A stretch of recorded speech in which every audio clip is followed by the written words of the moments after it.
আমাদের চ্যানেলের সমস্ত গল্প শুনতে এক্ষুনি সাবস্ক্রাইব করুন আমাদের ইউটিউব চ্যানেলটিকে। বেল আইকনে ক্লিক করতে ভুলবেন না সমস্ত গল্পের আপডেট এবং নোটিফিকেশনস সবার আগে পাওয়ার জন্য। নমস্কার, আমি সায়ন্তন, আপনি শুনছেন ফ্রিকি ফ্রাইডে স্টোরিজ। আজ ফ্রিকি ফ্রাইডে স্টোরিজে আপনার জন্য থাকছে প্রখ্যাত সাহিত্যিক ত্রিদীপ কুমার চট্টোপাধ্যায় সৃষ্ট অমর চরিত্র যোগুমামা সিরিজের নতুন গল্প রক্ত রহস্য। হ্যাঁ, যোগুমামা আবার ফিরে এসেছে ফ্রিকি ফ্রাইডে স্টোরিজে প্রায় 1.5 মাসের একটা বিরতির পর। আমরা আশা করব আমাদের পুরনো যোগুমামার গল্পগুলোতে আপনারা যেমন ভালোবাসা দিয়েছেন, আবারও ঠিক সেরকমই ভালোবাসা আমরা আপনাদের থেকে প্রত্যাশা করছি। আজ ফ্রিকি ফ্রাইডে স্টোরিজে আপনি শুনবেন ত্রিদীপ কুমার চট্টোপাধ্যায়ের নতুন একটি যোগুমামার গল্প রক্ত রহস্য। আজকের গল্প পাঠে রয়েছে শুভ, টুকলুর ভূমিকায় আমি সায়ন্তন, যোগুমামার ভূমিকায় শ্রী নরেন ভট্টাচার্য। শুরু হচ্ছে যোগুমামা সিরিজের নতুন গল্প ত্রিদীপ কুমার চট্টোপাধ্যায়ের কলম থেকে। ত্রিদীপ কুমার চট্টোপাধ্যায় বাংলা সাহিত্যের এক প্রসিদ্ধ নাম। তার জন্ম 1958 সালের 30শে অক্টোবর কলকাতায়। সাহিত্যিক হিসেবে আত্মপ্রকাশ দীনেশচন্দ্র চট্টোপাধ্যায় সম্পাদিত কিশোর ভারতী পত্রিকার হাত ধরে। লেখক মূলত রহস্য, কল্পবিজ্ঞান এবং ইতিহাস নির্ভর সাহিত্যের জন্যই পরিচিত। কিশোর ভারতী ছাড়াও নবকল্লোল, শুকতারা, প্রতিদিন, আজকাল প্রভৃতি পত্রপত্রিকায় প্রচুর গল্প লিখেছেন। তাঁর সৃষ্ট বিজ্ঞানী গোয়েন্দা চরিত্র যোগুমামা ইতিমধ্যেই পাঠককুলের কাছে এক বহুল জনপ্রিয় একটি নাম। শুরু হচ্ছে প্রখ্যাত সাহিত্যিক শ্রী ত্রিদীপ কুমার চট্টোপাধ্যায়ের নতুন যোগুমামার কাহিনী রক্ত রহস্য।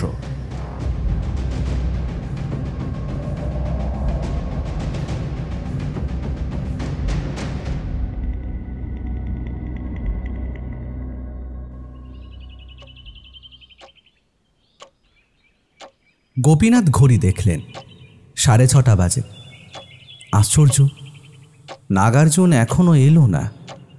কি হলো? শরীর খারাপ? ও তো ভীষণ পাংচুয়াল, ঠিক তাঁরই মতো। খুব ভালো করেই জানে আজকের দিনটা কতখানি গুরুত্বপূর্ণ। কাল প্রায় শিখরের কাছে পৌঁছে গেছে।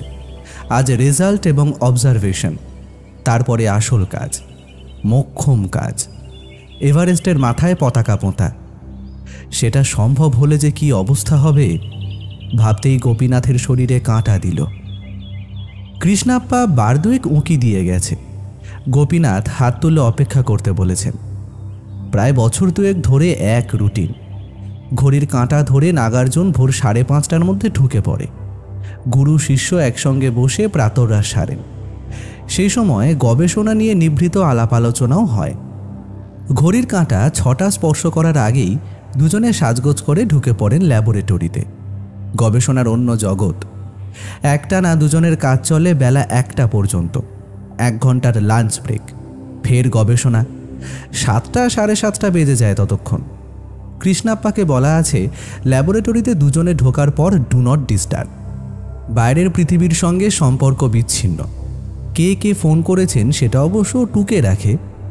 বাইরে গাড়ির শব্দ। গোপীনাথ উঠে দাঁড়ালেন। একটা ঝাঁ চকচকে লাল কোয়ালিস এসে থেমেছে। কে এলো 7 সকালে? নাগার্জুনের তো স্কুটার। তবে কি ওর বাড়ির কেউ? খবর আছে? ফোনে জানালেই তো পারত। ভাবতে ভাবতেই অবাক হলেন গোপীনাথ। দরজা খুলে নেমে এলো নাগার্জুন নিজেই। ড্রাইভারের দিক থেকে অন্য একটি ছেলে, স্মার্ট হ্যান্ডসাম চেহারায়। রিমোট দিয়ে গাড়ি লক করল। দুজনে বাড়ির দিকেই এগিয়ে এলো। গোপীনাথের কপালে ভাঁজ পড়েছে। গলা তুলে বললেন, কৃষ্ণ, ব্রেকফাস্ট 3 জনের। স্যার, ইকবাল আমার স্কুলের বন্ধু। নাগার্জুন স্যারের মুখ পড়ে ফেলেছে। কিছুটা সংকুচিতভাবে বলল, ইকবাল কাশিম। আমাদের 2-4টে বাড়ির পরেই ওদের বাড়ি। পার্লের ফ্যামিলি বিজনেস। আপনার সঙ্গে আলাপ করতে চাইছিল অনেক দিন ধরে। সকাল ছাড়া তো সময় নেই, তাই বলেছিল 5টার মধ্যে আমায় বাড়ি থেকে তুলবে। আসলে ওর জন্যই একটু দেরি হয়ে গেল। Sorry sir, very sorry. না না, অল রাইট, একদিন হতেই পারে। বসো বসো। ইকবাল এসে গোপীনাথের হাঁটু ছুঁয়ে কদম বসি করল। সামনে সোফায় বসে বলল, নাগের মুখে সব সময় আপনার কথা। আপনি তো একটা রিসার্চ নিয়ে এতদিন পড়ে আছেন। আলাপ করতে এলাম স্যার। কৃষ্ণাপ্পা ব্রেকফাস্ট সাজিয়ে দিয়ে গেছে। ইডলি, অমলেট, আপেল আর টিপটে চা। নাও শুরু করো। গোপীনাথ অল্প হেসে ইডলিতে কামড় দিয়ে বললেন, বিজ্ঞানীদের কাজটাই এরকম, যেটা ধরবে শেষ দেখে ছাড়বে। তাতেও যে সবসময় জেতা যাবে তার কোনো সিওরিটি নেই। হয়তো শেষ ধাপে পৌঁছে দেখলে তোমার পুরো ক্যালকুলেশন ভুল। তখন হয় নতুন করে জিরো থেকে শুরু করো, নতুবা লিভ ইট। কোনো ধরা বাঁধা নিয়ম নেই ইকবাল। জি স্যার, আমি তো নাককে দেখে অবাক হয়ে যেতাম। কিসের নেশায় ও লড়ে যাচ্ছে? শীত, গ্রীষ্ম, বর্ষা একদিনও বাদ নেই, সেই ভোরে বেরিয়ে যাচ্ছে, আবার ফিরছে রাত্রিরে। Right, I am proud of him. আজকালকার ছেলেদের মধ্যে এই টেনাসিটি দেখা যায় না। বলো, কি জানতে চাও? আচ্ছা, আপনাদের এই রিসার্চ কি সাকসেসফুল হবে স্যার? আচ্ছা, তুমি কি জানো আমাদের রিসার্চের সম্পর্কে? একটু একটু শুনেছি নাগের কাছ থেকে, সামথিং লাইক ক্রিয়েটিং লাইফ, মানে নতুন জীবনের সৃষ্টি, তাই না স্যার? গোপীনাথ চকিতে তাকালেন নাগার্জুনের দিকে। নাগার্জুন মুখ নামিয়ে নিল। গোপীনাথ কেঁপে উঠলেন। সর্বনাশ, কি করল নাগার্জুন? ও তো ভালো করেই জানে তাদের গবেষণা কতটা গোপনীয়। ইকবাল যথেষ্ট বুদ্ধিমান, তাড়াতাড়ি বলে উঠল, স্যার একটা কথা বলবো। নাগের কোনো দোষ নেই, আমি রোজ ওকে খোঁচাতাম, স্রেফ কৌতূহল বসে, আর কিছুই নয়। পরশু রাত্রিরে আড্ডা দেওয়ার সময় মুখ ফসকে। আপনি নিশ্চিন্তে থাকুন স্যার, এ কথা চতুর্থ কোনো লোক জানবে না, আমি আপনাকে কথা দিচ্ছি। গোপীনাথ স্থির চোখে তাকিয়ে আছেন ইকবালের দিকে। কয়েক মুহূর্ত পরে বললেন, বেশ, তোমায় আমরা বিশ্বাস করছি ইকবাল। তুমিও এই মুহূর্ত থেকে আমাদের একজন। তোমায় কথা দিতে হবে, তুমি যত রকমভাবে পারো আমাদের রিসার্চকে পেট্রোনাইজ করবে। রাইট? Right sir. এই গোপনীয়তার একটাই কারণ, আমাদের এই গবেষণা শুধু ভারতবর্ষ নয়, প্রায় সব দেশেই এখন নিষিদ্ধ। নিষিদ্ধ? হ্যাঁ, ব্যান্ড। ডলির কথা মনে আছে তোমার? খুব হইচই হয়েছিল, শেষ পর্যন্ত মারাও গেল ডলি। ক্লোনড ভেড়া। আমরা সাধনা করছি ক্লোন মানুষ সৃষ্টির। বুঝতে পারছো ইকবাল? তোমার মতো হুবহু আরেকজন ইকবাল, তার বুদ্ধিশুদ্ধি, হাবভাব, কাজকর্ম সব তোমার মতো। হ্যাঁ ইকবাল, একেই বলে ক্লোনিং। সারা পৃথিবী জুড়ে এখন ক্লোনিং নিয়ে তুমুল হইচই চলেছে। ক্লোনিং যদি সম্ভব হয়, মানুষ বেঁচে থাকবে মৃত্যুর পরেও। পৃথিবীর শ্রেষ্ঠ মনীষীদের ক্লোন দিয়ে তাদের অসম্পূর্ণ কাজ শেষ করা যাবে, আবার ভয়ঙ্কর খারাপ কাজেও লাগানো যাবে এই আবিষ্কারকে। পুলিশের গুলিতে মারা গেল কুখ্যাত অপরাধী, তার ক্লোনেরা নিঃশব্দে অপরাধ চালিয়ে যেতে থাকলো। পুলিশ পাগল হয়ে যাবে। বুঝতে পারছো ইকবাল? স্যার, এ কি আদৌ সম্ভব? অবশ্যই। আমাদের আগেই ব্রিটেনের নিউ কাসল ল্যাবে পরীক্ষা নিরীক্ষা করেছেন কয়েকজন বিজ্ঞানী। শ্রীমতী মার্ডক জানিয়েছেন তার ল্যাবের 2 বিজ্ঞানী উজুন হুয়াং আর সিন ইয়ং সুন হিউম্যান ক্লোনিংয়ে নাকি সফল হয়েছেন। সারা পৃথিবীর বিজ্ঞানী মহল নড়ে গেছে। আপনি সফল হয়েছেন? হ্যাঁ, ওরা 36 জন নিঃসন্তান মহিলার শরীর থেকে ডিম্বাণু নিয়েছিলেন। সেই ডিম্বাণু কোষের নিউক্লিয়াস বের করে সেখানে ঢুকিয়ে দিয়েছিলেন একজন পুরুষের কোষের নিউক্লিয়াস। বিশেষ ধরনের কালচার বা তরল মাধ্যমে রাখা হলো ওই কোষগুলোকে। অবশেষে সৃষ্টি হলো নতুন প্রাণ, মানুষের এমব্রায়ো, ব্লাস্টোসিস্ট। 36টা ডিম্বাণু থেকে 36টা এমব্রায়ো। নিউ কাসলের বিজ্ঞানীরা জানিয়েছেন সবকটি এমব্রায়ো অবিকল একরকম, আর হবেই তো। সবগুলোরই নিউক্লিয়াস যে এসেছে একজন পুরুষের রক্তকোষ বা ব্লাড সেল থেকে। জানো বোধ হয়, প্রতিটি নিউক্লিয়াসের মূল প্রাণকেন্দ্র ক্রোমোজোম বা ডিএনএ। ডিএনএর মধ্যেই লুকিয়ে আছে অসংখ্য জিন, যারা আমাদের জীবনযাপনের সবকিছু নিয়ন্ত্রণ করে। বুঝলে কিছু ইকবাল? ইকবালের গলা দিয়ে স্বর বেরোচ্ছে না। অতি কষ্টে বলল, চেষ্টা করছি স্যার। এরপর? আর বিশেষ কিছু জানা যায়নি। নিউ কাসল চুপ করে গেছে। সারা পৃথিবী জুড়ে এত শোরগোল উঠল, আমেরিকা এমন হুমকি দিল। তবে আমার বিশ্বাস ওরা গবেষণা বন্ধ করেনি, আমাদেরই মতন চুপি চুপি চেষ্টা করে যাচ্ছে। আর আপনারা? আমরা সামান্য হেসে নাগার্জুনের দিকে তাকালেন গোপীনাথ। বললেন, আমরাও ক্লোন তৈরির সাধনা করছি, তবে একটু অন্যভাবে। মার্ডকরা এই ক্লোন এমব্রায়ো ঢুকিয়ে দিচ্ছে মায়েদের শরীরে। মাতৃগর্ভে লালিত পালিত হচ্ছে ভ্রূণ। যথা নিয়মে ভূমিষ্ঠ হবে ক্লোন শিশু। আমরা মাতৃগর্ভের বদলে কৃত্রিম পরিবেশ সৃষ্টি করেছি। তার মধ্যেই ভ্রূণ থেকে শিশু বড় হবে। নতুন মানুষ তৈরি করতে স্ত্রী ডিম্বাণু আর বয়স্ক নারী পুরুষের রক্তকোষ ছাড়া আর কিছুর দরকার হবে না। আরে বাস, কি করে স্যার? সেটাই তো আমাদের সাধনা। তাছাড়া আমাদের দেশে অত মা পাবো কোথায়? জানাজানি হয়ে যাবেই। আরও একটা ফ্যাক্টর আছে, একজন মায়ের শরীরের ধাত এক রকম। সেই পরিবেশে ভ্রূণ বড় হয়ে ওঠার সময় কিছু তফাৎ হয়ে যাবে। পরিবেশের প্রভাবে জিন বদলে যায়। আমরা চাইছি 100% ক্লোন। আর থাক, পরে বলবো ইকবাল। একসঙ্গে এত কিছু তোমার ব্রেন নিতে পারবে না। চলো, আমাদের ল্যাবরেটরি দেখবে। নাগার্জুন এতক্ষণ চুপ করেছিল, বলে উঠল, ও ঢুকবে কি করে স্যার? আমাদের ড্রেস দুটো, আমাদের দুজনের মতো। ওহো, ঠিক আছে, এক কাজ করো, আমি বাইরে থাকছি, তুমি বন্ধুকে আমাদের ল্যাবরেটরির ভিতরটা দেখিয়ে নিয়ে এসো। কি ইকবাল, নিশ্চয়ই খুব কৌতূহল হচ্ছে। জি স্যার, একদম ঠিক ধরেছেন। আচ্ছা, ভিতরে ঢোকার কি আলাদা কোনো ড্রেস আছে? হ্যাঁ, ল্যাবের ভিতরটা পুরো স্টেরিলাইজড, জীবাণুমুক্ত, ক্রায়োজেনিক কন্ডিশন। তাপমাত্রা হিমাঙ্কের অনেক নিচে।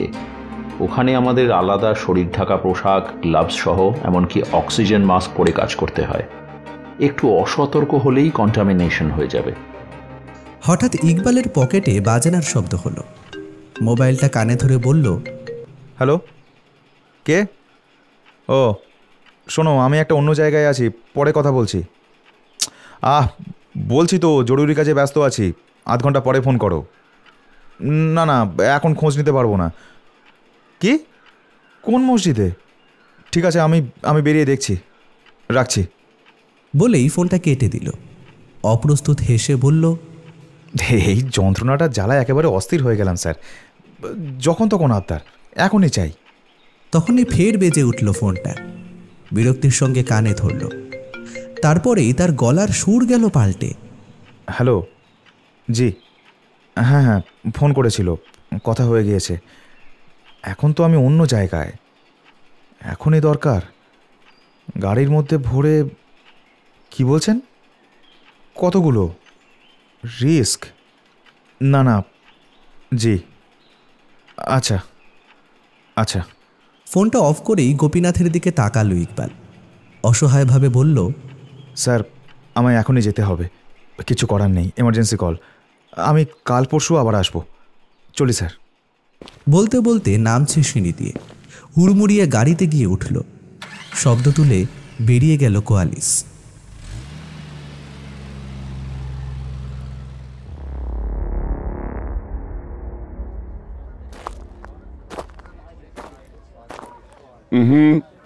এদিকে আয় টুকলু। হ্যাঁ, এখানেই দাঁড়া। এবার কোষে হাততালি দে। গম্বুজের ঠিক নিচে চৌকো পাথরের ওপর দাঁড়িয়ে জোরে জোরে হাততালি দিলাম। অমনি কি আশ্চর্য, আওয়াজটা বহু গুণ বেড়ে ঠিক লাউড স্পিকারের মতো গম গম করে উঠল। অনন্ত সরখেল একটু তফাতে দাঁড়িয়ে পর্যবেক্ষণ করছিলেন। ঝাঁপিয়ে এলেন আমার ঘাড়ের কাছে, চটপট করে হাততালি দিতে শুরু করলেন। তালে তালে চেঁচিয়ে উঠছেন, क्या बात, मर्दों का दांत हाथी का बात, क्या बात। নিস্তব্ধ দুর্গ এলাকা মুহূর্তে সরগরম। পায়রা, কাক, চিল ঝটপটিয়ে বেরিয়ে পড়ল। যে কজন দর্শনার্থী এদিক ওদিক ছড়িয়ে ছিটিয়ে, তারাও সব হাঁ করে দাঁড়িয়ে দেখছে। হচ্ছেটা কি? থামুন, সবাই দেখছে, পাগল ভাবছে। এবার পুলিশ এসে ঘাট ধাক্কা দেবে। ঠিক আছে স্যার, দুঃখিত স্যার, এমন তাজ্জব ব্যাপার দেখে উত্তেজিত হয়ে পড়েছিলাম আর কি। সত্যি অবাক করে দেয়। কত কাল আগে তৈরি, সাউন্ড সায়েন্সে কি দক্ষতা। রোগা মতন একটা লোক কাছেই দাঁড়িয়েছিল, চোখে সুরমা, হাতে বালা, চোস্ত উর্দুতে বলল, এরকম আরও অনেক তাজ্জব চিজ এ কিল্লায় আছে সাহেব, যদি বলেন তো দেখাতে পারি। আমরা সরকার বাহাদুরের গাইড। দরকার নেই ভাই, আমরা নিজেরাই একটু ঘুরে দেখব। আমি এর আগে এসেছি, মোটামুটি জানি। চল এদিকে আয়। যোগুমামা দ্রুত হাঁটছেন, পেছন পেছন আমি ও অনন্ত সরখেল। এই দুর্গ প্রথম বানালেন হিন্দু রাজা গণপতি 800 বছর আগে। তখন মাটির ছিল, তারপর বাহমানি সুলতানরা পাথর দিয়ে নতুন করে বানালেন। তবে এখন যা দেখছিস এর প্রায় সবটুকু কৃতিত্বই সুলতান কুতুব কুলি শাহের। দেশ বিদেশ থেকে স্থপতি আনলেন, নতুন নতুন ইমারত গড়লেন, শহর পত্তন করলেন। তার সময় গোলকোন্ডা দুর্গ ছিল এই মুলুকের রাজধানী। তুমি যে কাল বললে কুতুব শাহ হায়দ্রাবাদ শহর পত্তন করেছিলেন? না না, এদের প্রায় সবারই পদবি এক, তাই গুলিয়ে যায়। হায়দ্রাবাদ রাজধানী তৈরি করলেন কুতুব শাহীর চতুর্থ পুরুষ মুহাম্মদ কুলি কুতুব শাহ। গোলকোন্ডা দুর্গমহল থেকে সমতলে নিয়ে এলেন রাজধানীকে। মুসি নদীর ধারে নতুন শহর, প্রথমে নাম ছিল ভাগ্যনগর। এর পিছনেও এক ভারী মিষ্টি ইতিহাস আছে। কি?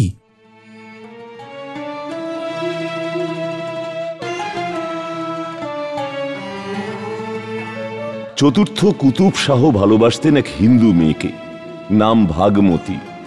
তার নাম থেকে ভাগ্যনগর। পরে বিয়ে করলেন তাকে। রানীর নাম হল হায়দার মহল। কুতুব রাজধানীর নাম বদলে দিলেন হায়দরাবাদ। সে যুগে মুসলমান রাজার সঙ্গে হিন্দু মেয়ের ভালোবাসা, বিয়ে এসব ভাবাই যেত না।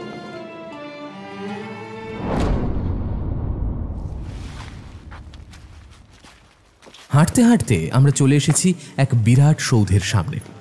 দুদিকে খিলান, কিছু কিছু ভগ্ন স্তূপ। যোগুমামা বললেন, এটা ছিল বাদশার অন্দরমহল। ওই উপরে জেনানা মহল। দেওয়ালের গায়ে দেখ, সরু সরু ভাঙাচোরা পাইপ, ওগুলো মাটির। ওর মধ্য দিয়ে জল যেত, ঘর ঠান্ডা থাকতো। পারস্য থেকে কারিগর এসে বানিয়েছিল।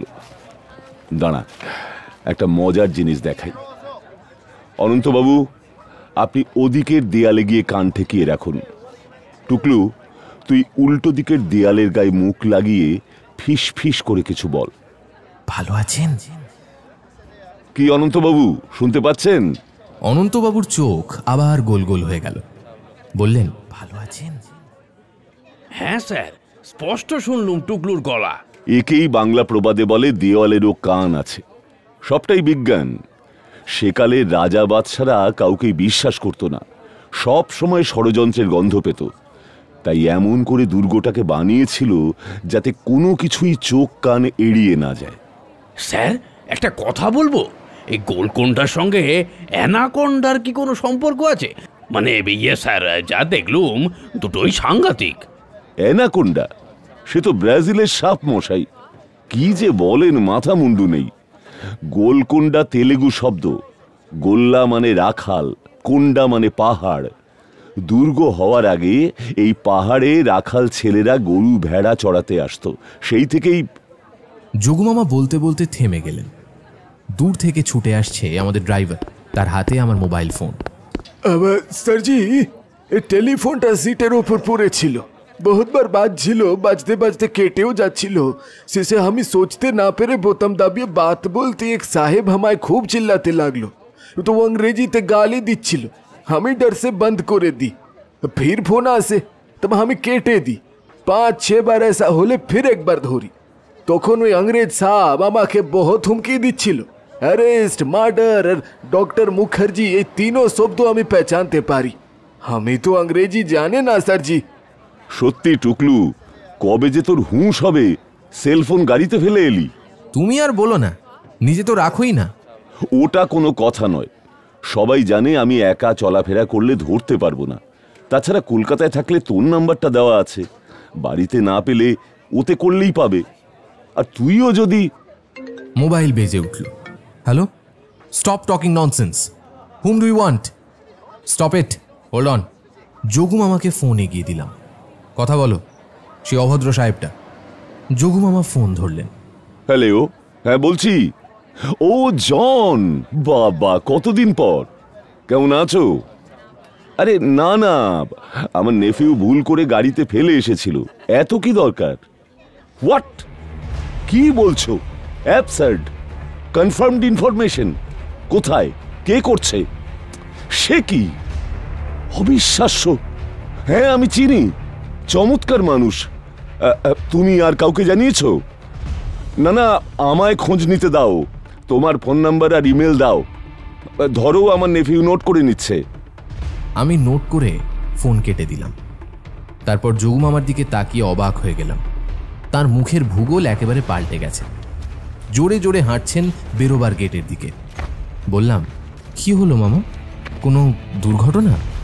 দুর্ঘটনা তো বটেই। জনের কথা যদি সত্যি হয় তো সর্বনেশে ব্যাপার। ক্লোন তৈরি হচ্ছে, মানুষের ক্লোন আমাদের দেশে। মানুষের ক্লোন মানে? অবিকল একরকম মানুষ? হ্যাঁ, সারা পৃথিবীতে এই গবেষণা নিষিদ্ধ করা হয়েছে। শুনেছিলাম লুকিয়ে চুরিয়ে গবেষণা হচ্ছে। জন এখন এমন একজনের নাম বলল, আনথিঙ্কেবল। তুমি কি করে খবর নেবে কিছু ভেবেছো? ভাবছি, চল আগে হোটেলে ফিরি। বনি মাসির বাড়ি যাবে না? এতবার বলেছে। না রে, তোরা ঘুরে আয়। বনিকে বলিস আমার শরীর ঠিক নেই। এই সময় আবার মোবাইল বেজে উঠল। হ্যাঁ মা, বলো। কে? কখন? ফোন নাম্বার নিয়েছো? বাহ, সত্যি তোমরা না? আমার নম্বর দাওনি, তারটাও নাওনি? তবে জানাচ্ছ কেন? করবে বলেছে? হ্যাঁ, তখন মনে করে ওর নাম্বারটা নোট করে রেখো, আমারটা দিয়ে দিও প্লিজ মা। হ্যাঁ, ভালো আছি। সত্যি তোমার দিদিকে নিয়ে আর পারা গেল না। ফোনে তোমাকে একজন চাইছিলেন, ডক্টর গোপীনাথ। মা তার... কি কি নাম বলেছে? গোপীনাথ। মাই গড, জন তো গোপীনাথের কথাই বলল। গোপীনাথ রাও। ইস, একটুর জন্য। ইনি কি এদেশে ক্লোনিং নিয়ে রিসার্চ করছেন? জন আব্রাহামের ইনফরমেশন অনুযায়ী ইয়েস। কিন্তু তোমায় ফোন করবে কেন? গোপীনাথ তো জানে তুমি ন্যাশনাল সায়েন্টিস্ট, সরকারি বিভিন্ন কমিশনে আছো। সে নিষিদ্ধ বিষয় নিয়ে রিসার্চ করছে, তা তোমার কাছে কেন আসবে? সেটাই তো রহস্য। ওর সঙ্গে যোগাযোগ না হলে কিছুই জানা যাবে না। হোটেলে ফিরেই পটনায়ককে ধরতে হবে। চল। বুঝলে হে টুকলু, আমাদের কপালে শান্তি নেই। হ্যাঁ, একদিন পর একটু বেড়াতে এলুম, স্যারকে চেপে চুপে ধরে কি হলো? হ্যাঁ, অবাগা যেদিকে যায় রহস্য সেদিকে দায়।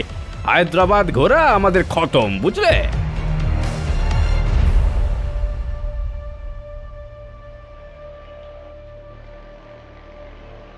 চারমিনার এলাকা, পুরনো হায়দ্রাবাদ।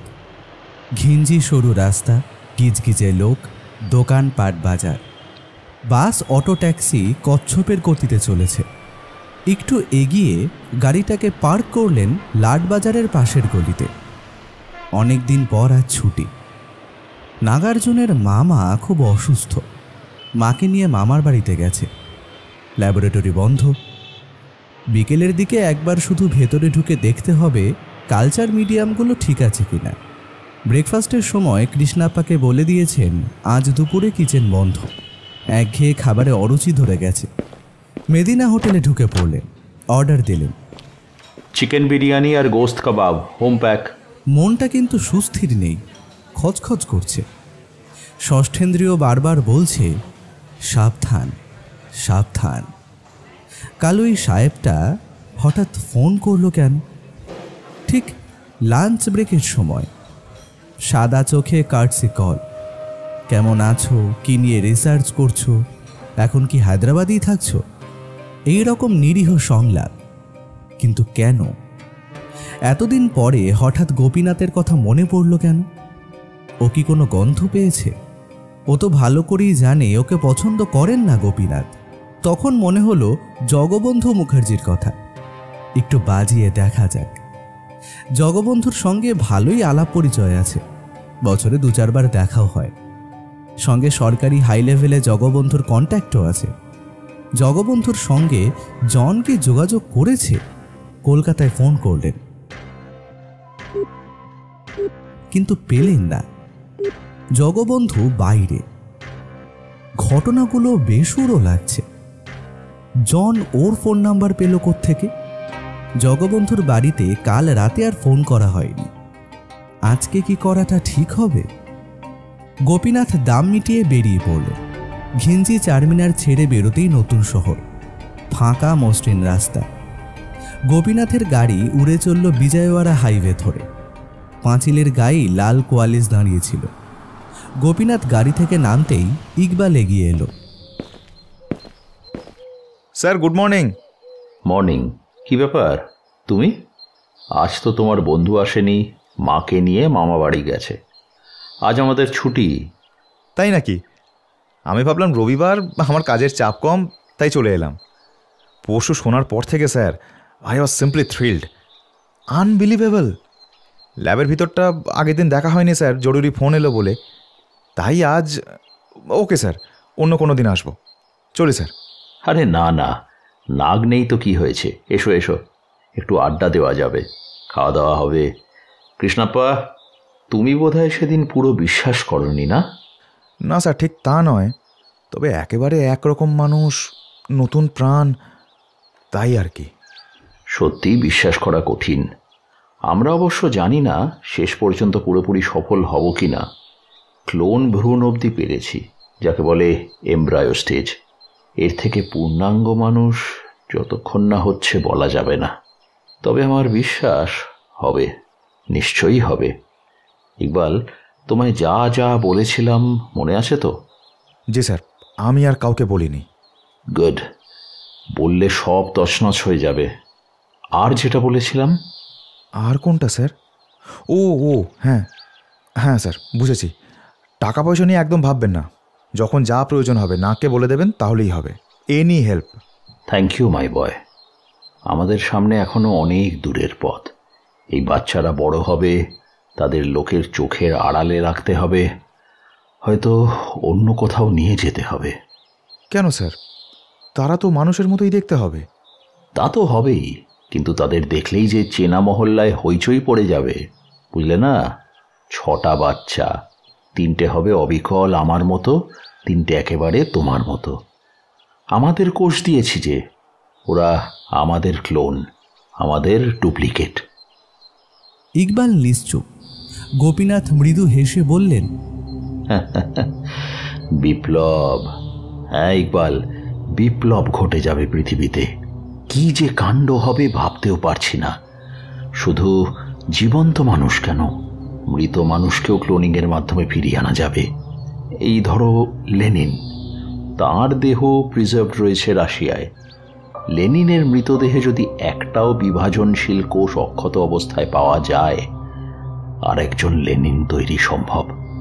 তারপর সেই ক্লোন লেনিন থেকে অজস্র লেনিন। ভাবতে পারছো? ইকবাল অস্ফুটে কেবল ঘাড় নাড়ে। এই জন্যই আমরা মাতৃগর্ভে ভ্রূণ না ঢুকিয়ে কৃত্রিম পরিবেশ, কৃত্রিম মাতৃগর্ভ সৃষ্টি করেছি, যাতে এতটুকুও পরিবেশের প্রভাব না পড়ে। চলো ওঠো, হাত ধুয়ে ল্যাবরেটরিতে ঢুকবো, তোমায় দেখাবো। আমারও একটু কাজ আছে, করে ফেলবো। ইকবালের প্যান্টের পকেটে এই সময় বাজনার শব্দ হলো। পকেট থেকে খুদে মোবাইলটা বার করতে করতে বলল, ওহ, জ্বালিয়ে মারলো একেবারে। হ্যালো, হ্যাঁ ঠিক আছে, বলছি তো সব ঠিক আছে। হ্যাঁ, যখন বলেছি তখন ঠিক ওই সময়। চলুন স্যার। হাতমুখ ভালোভাবে পরিষ্কার করে গোপীনাথ অ্যান্টি রুমে ঢুকলেন। পেছনে ইকবাল। এই জামা প্যান্ট আগে ছেড়ে ফেলো, ওই হ্যাঙ্গার থেকে পরপর পোশাকগুলো পরে নাও। গ্লাভস, শু পরা হয়ে গেলে সবশেষে অক্সিজেন মাস্ক পরবে। হ্যাঁ, আরেকটা কথা, ভিতরে কোনো কথা নয়, শুধু দেখে যাবে। দেখা হয়ে গেলে বেরিয়ে আসবে। আমি কাজ সেরে কয়েকটা টেস্ট করে পরে বেরোবো, তখন তোমার সব কৌতূহলের জবাব দেব, কেমন? জি স্যার। ল্যাবরেটরির দরজা সামান্য ফাঁক করে 2 মুখোশধারী পরপর ঢুকে পড়লেন। পরপর 6টা স্বচ্ছ স্ফটিকের বেলজার, অজস্র কাচের টিউব তাদের গায়ে। কত রঙের তরল বয়ে যাচ্ছে টিউবের মধ্যে দিয়ে। বিপ বিপ আলো জ্বলছে, ঘড়ি লাগানো যন্ত্র এবং ডিজিটাল স্ক্রিন। পরপর 4টে কম্পিউটার উল্টো দিকের টেবিলে, তাদের স্ক্রিনে ফুটে উঠছে দুর্বোধ্য সব ডেটা। গোটা ঘরময় হালকা আলো। গোপীনাথ বেলজারের মধ্যে উঁকি দিলেন, হাত নেড়ে ডাকলেন। ইকবাল ঝুঁকে পড়ল।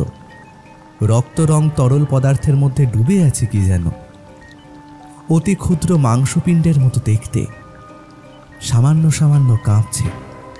বেলজারের গায়ে ইলেকট্রনিক মিটারের কাঁটা তরাক তরাক করে লাফিয়ে উঠছে। ইকবাল ইশারায় বোঝালো ও এবার বাইরে যাচ্ছে, দেখা হয়ে গেছে। গোপীনাথ ঘাড় নাড়লেন। ইকবাল বেরিয়ে গেছে। গোপীনাথ পরপর বেলচারগুলো চেক করছেন, সমস্ত ইলেকট্রনিক যন্ত্রগুলো অ্যাডজাস্ট করছেন, কম্পিউটারে ডেটাগুলো ঢুকিয়ে দিচ্ছে। রোজ একটু একটু করে চেঞ্জ করতে হয়। ভ্রূণ যত বড় হচ্ছে পরিবেশ পাল্টাতে হবে, কম্পিউটারের সাহায্যে সব কন্ট্রোল হবে। চতুর্থ বেলজারের কাছে দাঁড়িয়েই গোপীনাথ চমকে উঠলেন। এ কি, বেলজার ফাঁকা, খটখটে শুকনো। পরেরটা, আরে এটাও ফাঁকা। 6 নম্বর খালি, কোনোটারই ভিতরে কিচ্ছু নেই। এর মানে কি? উনি আর নাগার্জুন ছাড়া এই ল্যাবরেটরি, রিসার্চ কেউ বিন্দু বিসর্গও জানে না। নাগার্জুন কি করে সম্ভব? একসঙ্গে 24 মাস ধরে পিতা পুত্রের মতো না, অন্য কেউ। কিন্তু জানবে কি করে, ঢুকবেই বা কি করে? ঠিক 3টে বেলজার থেকে নিপুণ হাতে সব সরিয়ে ফেলা হয়েছে। হাত তুলুন ডক্টর। ঠান্ডা কর্কশ গলা, পিঠে ঠান্ডা ধাতব নলের স্পর্শ। Hands up. যন্ত্রচালিতের মতো হাত তুললেন গোপীনাথ। তার মাথা ঝিমঝিম করছে, শরীর অবশ হয়ে আসছে। এক ঝটকায় তার অক্সিজেন মাস্ক টেনে খুলে দিল আততায়ী। নাকে ভিজে কাপড় চেপে ধরল।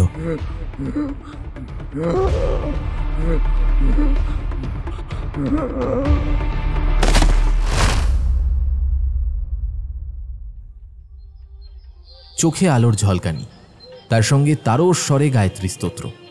ঘুম ভেঙে গেল। 7 সকালে এ কি মাইকের উৎপাত!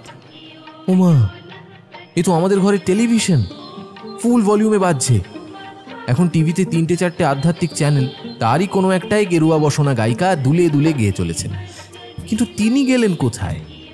উঠে বসে আমার চক্ষু স্থির।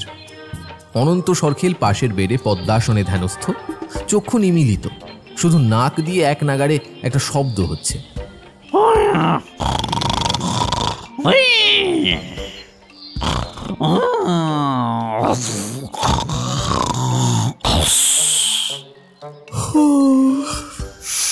ও কি করছেন অনন্তবাবু? হ্যাঁ? কোনো উত্তর নেই। বাঁ হাত একবার তুলে আমায় থামতে বললেন। ভলিউম কমালাম। উফ, ঘরের মধ্যে যেন গায়ত্রী ঝড় চলছিল। আচ্ছা লোক একখানা, নিজের কানের মাথা খেয়ে যে আমারটাও যাচ্ছিল। 12-50 শব্দ করে অনন্ত সরখেল ফোঁস করে একটা নিঃশ্বাস ফেললেন। তারপর চোখ খুললেন, ফ্যাক করে হেসে বললেন, দেখে দেখেও যখন তোমায় তুলতে পারলাম না, তখন দেখলুম একটা মাত্রই দাওয়াই। এখন তো মোটে 6টা বাজে, এত ভোরে উঠতে যাবো কেন শুনি? মোরাল সাপোর্ট দিতে। Moral support? কাকে? তোমার মাতুল আমার স্যারকে। একটু আগে বেরিয়ে গেলেন। মামা বেরিয়ে গেছেন? আগে আমায় বলে গেলেন মর্নিং ওয়াক করে সোজা চলে যাবেন ডিজির বাংলোয়, ওখানেই চা খেয়ে ফিরবেন। আমিও তাই যোগ সাধনা শুরু করে দিলুম। আপনি যোগ সাধনা করছিলেন? আগে হ্যাঁ, কিছুই তো জানলে না, ইলেকট্রিকের তার মিটার এইসব ফালতু ব্যাপার নিয়ে পড়ে রইলে। যেগুলো করছি এগুলো সব প্রাণায়াম, বুঝলে? নিঃশ্বাসের ব্যায়াম, হার্ট, লাং সব ভালো থাকে। এরপরে করব কপাল ভাতি, তারপর থাক চা খেয়েছেন? শেষ করে খাবো। তুমি অর্ডার দাও, দাঁত মুখ ধুয়ে এসো, চা খেতে খেতে প্রোগ্রাম সেট করে নেব। প্রোগ্রাম? হ্যাঁ, স্যার বেরিয়ে গেছেন। কাজকর্ম সেরে কত বেলায় ফিরবেন তার তো ঠিক ঠিকানা নেই। আমরা এই ফাঁকে একটু শহরটা দেখে নিই। কড়কড়ে 100 টাকা দিয়ে গাইড বুক নিলাম, বুঝলে? এখানে কত কিছু দেখার আছে হে। এ হলো নিজামের খাস তালুক, 2 রকমের ভাষা, 2 রকমের খানা, অন্তত সালারজাং মিউজিয়াম আর রামোজি ফিল্ম সিটি। সেগুড়ে বালি। মামা কি বলে গেছেন আপনাকে? আহা, অনন্ত সরখেলের মুখ ঝুলে গেল। বললেন, থাকতে বলেছেন। তোমার সেলফোনটা নিয়ে গেলেন, বললেন দরকার হতে পারে। তবে ওসব ছাড়ুন, কি খাবেন বলুন, আমি দোসা খাবো। আমিও। ব্রেকফাস্টের অর্ডার দিয়ে বাথরুমে ঢুকলাম। দাঁত মাজতে মাজতে মনে হলো, আরে মা তো আর ফোন করলো না। আচ্ছা, জন অ্যাব্রাহামের ফোন নাম্বার তো যোগমামা নিয়ে যাননি, আমি টুকে রেখেছিলাম। জনকে ফোন করলে গোপীনাথের হদিশ পাওয়া যেতে পারে। চোখে মুখে জল দিয়ে হোটেলের রিসেপশনকে দুটো নাম্বার দিলাম, একটা কলকাতার, অন্যটা জনের। আমাদের এই হোটেল রামকৃষ্ণ যথেষ্ট ছিমছাম, বাইরে থেকে অবশ্য বোঝার উপায় নেই। নিচে জমজমাট মার্কেট, লাগোয়া স্টেশন, জনবহুল এলাকা, সব রকম খাওয়া দাওয়াও পাওয়া যায়, হায়দ্রাবাদি বাদশাহী থেকে সাউথ ইন্ডিয়ান। ঘরের ফোনটা বাজছে। কে টুকলু? হ্যাঁ মা বলো, সেই লোকটা আবার ফোন করেছিল? না রে, আমি তো কাল কত রাত পর্যন্ত জেগে রইলাম। একটা কাজ করতে পারবে, টেলিফোন এক্সচেঞ্জে একবার বাবাকে যোগাযোগ করতে বলো না। কালকের টাইম বলে দিলে ওরা বলে দিতে পারবে। অ্যাকুরেট টাইম কি মনে আছে বাবা? আন্দাজে বলেছি, তোর বাবা এসব পারবে না। পিকলু থাকলেও না হয় কথা ছিল, এত যে দরকারি ফোন তা তো। ছাড়ো, আমরা দেখছি। যদি আজ ফোন করে আর ভুল করো না। রাখছি। মায়ের ফোনটা সবে রেখেছি, কলিং বেল বেজে উঠল। বাহ, খুব এফিশিয়েন্ট হোটেল তো, এত চটপট ব্রেকফাস্ট রেডি করে ফেলেছে। ঘড়িতে মোটে 6:40। উঠতে যাচ্ছি, অনন্ত সরখেল বললেন, দরজা খোলা হ্যায়, অন্দর আ যাও। কিন্তু যে লোকটা ভেতরে ঢুকে এলো সে হোটেলের কেউ নয়। দাড়ি পাকানো, রোগা চেহারা, গায়ের রং বেশ কালো, সাদা কুর্তা পাজামা পরনে। লোকটার হাতে এক টুকরো কাগজ। আমাদের দেখে একটু যেন থতমত খেয়ে গেছে। কাগজে চোখ বুলিয়ে বলল, नमस्ते, आप लोगों में से डॉक्टर पटेल कौन है? पैटेल? नहीं, हम लोग कलकत्ता से आए हैं। इनके घर का नंबर 613 है। बिल्कुल, लेकिन इधर डॉक्टर पटेल नाम का कोई नहीं है। ओहो, माफ़ कीजिए, कोई गलती हो गया होगा। आप एक काम कीजिए, रिसेप्शन में पूछ लीजिए। जी। লোকটা দক্ষিণী কায়দায় সবেগে দুদিকে ঘাড় নাড়িয়ে বেরিয়ে গেল। পেছন পেছন গিয়ে দেখলাম সিঁড়ি দিয়ে নামছে তরতর করে। খটকা, একটা খটকা লাগছে। লোকটাকে কি কোথাও দেখেছি? চেনা চেনা লাগতে শুরু করেছে। তাড়াতাড়ি ঘরের টেলিফোনটা তুললাম। Hello, please get me doctor Patel. I do not know his room number. Please check your reservation list. Yes, so far we know he is staying at this hotel. What name? Dr. Patel. Sorry sir, no occupation in this name. ঠিক তখনই মনে পড়ে গেল, এই সেই লোকটা, গোলকোন্ডা ফোর্টের সেই guide, দুর্গ দেখাবে বলে আমাদের পেছন ছাড়ছিল না। আজ পোশাক অন্যরকম, চোখে সুরমা ছিল না, তাই একেবারে চিনতে পারিনি। তার মানে জেনে শুনে এসেছিল, নিশ্চিত হতে চেয়েছে আমরা এই হোটেলেই উঠেছি কিনা। কিন্তু কেন? কে এই লোকটা? কে পাঠিয়েছে ওকে? গোপীনাথ রাও কি কিছু আঁচ করেছে? মাকে কাল ফোন করলো কেন? তারপর তো আর করেনি। ভাবতে ভাবতে মাথা গুলিয়ে যাচ্ছে। এরই মধ্যে রিসেপশন থেকে জানালো ইন্টারন্যাশনাল কল কিছুতেই কানেক্ট করা যাচ্ছে না, মোবাইল ফোন ভয়েস মেলে করা আছে। আমি যোগু মামাকে সবটা জানালাম। মামা জানালেন উনি ফিরতি পথে। দোসা আর চা এসে গেছে। অনন্তবাবু হুমড়ি খেয়ে পড়েছেন। আলু কারি পাতার তরকারি দিয়ে মেখে সাম্বার চাটনি ডুবিয়ে খাচ্ছেন আর আহ বাহ করছেন। আমার মাথায় ঘুরছে অন্য কথা, মুখ বিস্বাদ হয়ে গেছে। যোগু মামা যখন ঢুকলেন ততক্ষণে চান টান করে আমি রেডি। মামা হতাশ গলায় বললেন, বিচিত্র দেশ, বিচিত্র পুলিশি ব্যবস্থা। একজন এত ফেমাস সায়েন্টিস্ট এই শহরেই থাকতেন, তার প্রেজেন্ট স্টেটাস সম্পর্কে কোনো রেকর্ড নেই। নেহাত পট্টনায়ক ছিল, তার ফোন গেছে, তারপর নড়ে চড়ে বসেছে। খোঁজ পেয়েছে শেষ পর্যন্ত? এখনো নয়। আমি তো শটান বলে দিয়েছি, পুলিশের কাছে বিখ্যাত আর কুখ্যাত মানুষদের আপ টু ডেট নাম, ঠিকানা, ফোন নাম্বার অবশ্যই থাকা দরকার।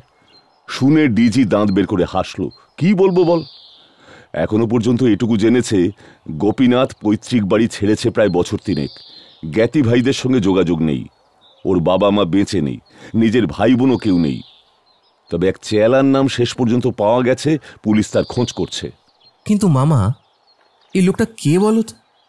সকালে যে হোটেলে এলো, কে পাঠালো ওকে? গোপীনাথ? No idea. গোপীনাথ কিভাবে জানবে আমরা এখন হায়দ্রাবাদে? কেনই বা পেছনে ফেউ লাগাবে? কোনো যুক্তি খুঁজে পাচ্ছি না। হঠাৎ কলকাতায় কেনই বা আমার খোঁজ করলো, সেটাও রহস্য। গোপীনাথের চেলার নাম পেয়েছে পুলিশ? হ্যাঁ, জ্ঞাতি ভাইরা বলেছে। নাগার্জুন রেড্ডি গোপীনাথের ছাত্র ছিল, কলেজ লাইফ থেকে ওর সঙ্গে সঙ্গে ছায়ার মতো। তবে এই বছর 3 দুজনের মধ্যে যোগাযোগ ছিল কিনা জানে না। হঠাৎ বাথরুম থেকে বিকট আর্তনাদ। অনন্ত সরখেল নাচতে নাচতে বেরিয়ে এলেন, সারা গায়ে জল, তোয়ালেটা শুধু জড়িয়ে রয়েছে কোমরে, চোখ ঠিকরে বেরিয়ে আসছে। এ কি? অনন্তবাবু শিউরে শিউরে উঠছেন, বড় বড় শ্বাস ফেলছেন। ডাইনোসরের বাচ্চা ঠিক ঠিক আমার গাড়ি এসে পড়লো। উনি বাস কি? আমরা ভ্যাবাচাকা ঢুকে পড়েছি বাথরুমে। মেঝে জলে থই থই করছে। কই, কোথায়?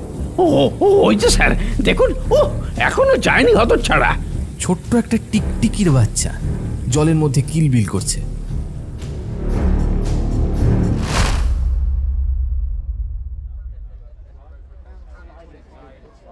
কি তাজ্জব ব্যাপার স্যার! একদিকে কোমরে তরোয়াল, জোয়ান মন্দ, পিছন দিকে লবঙ্গ লতিকা। এমনভাবে আয়নাটা সেট করেছে মনে হচ্ছে যেন সেপাইটার পিছনে দাঁড়িয়ে আছে রূপসী।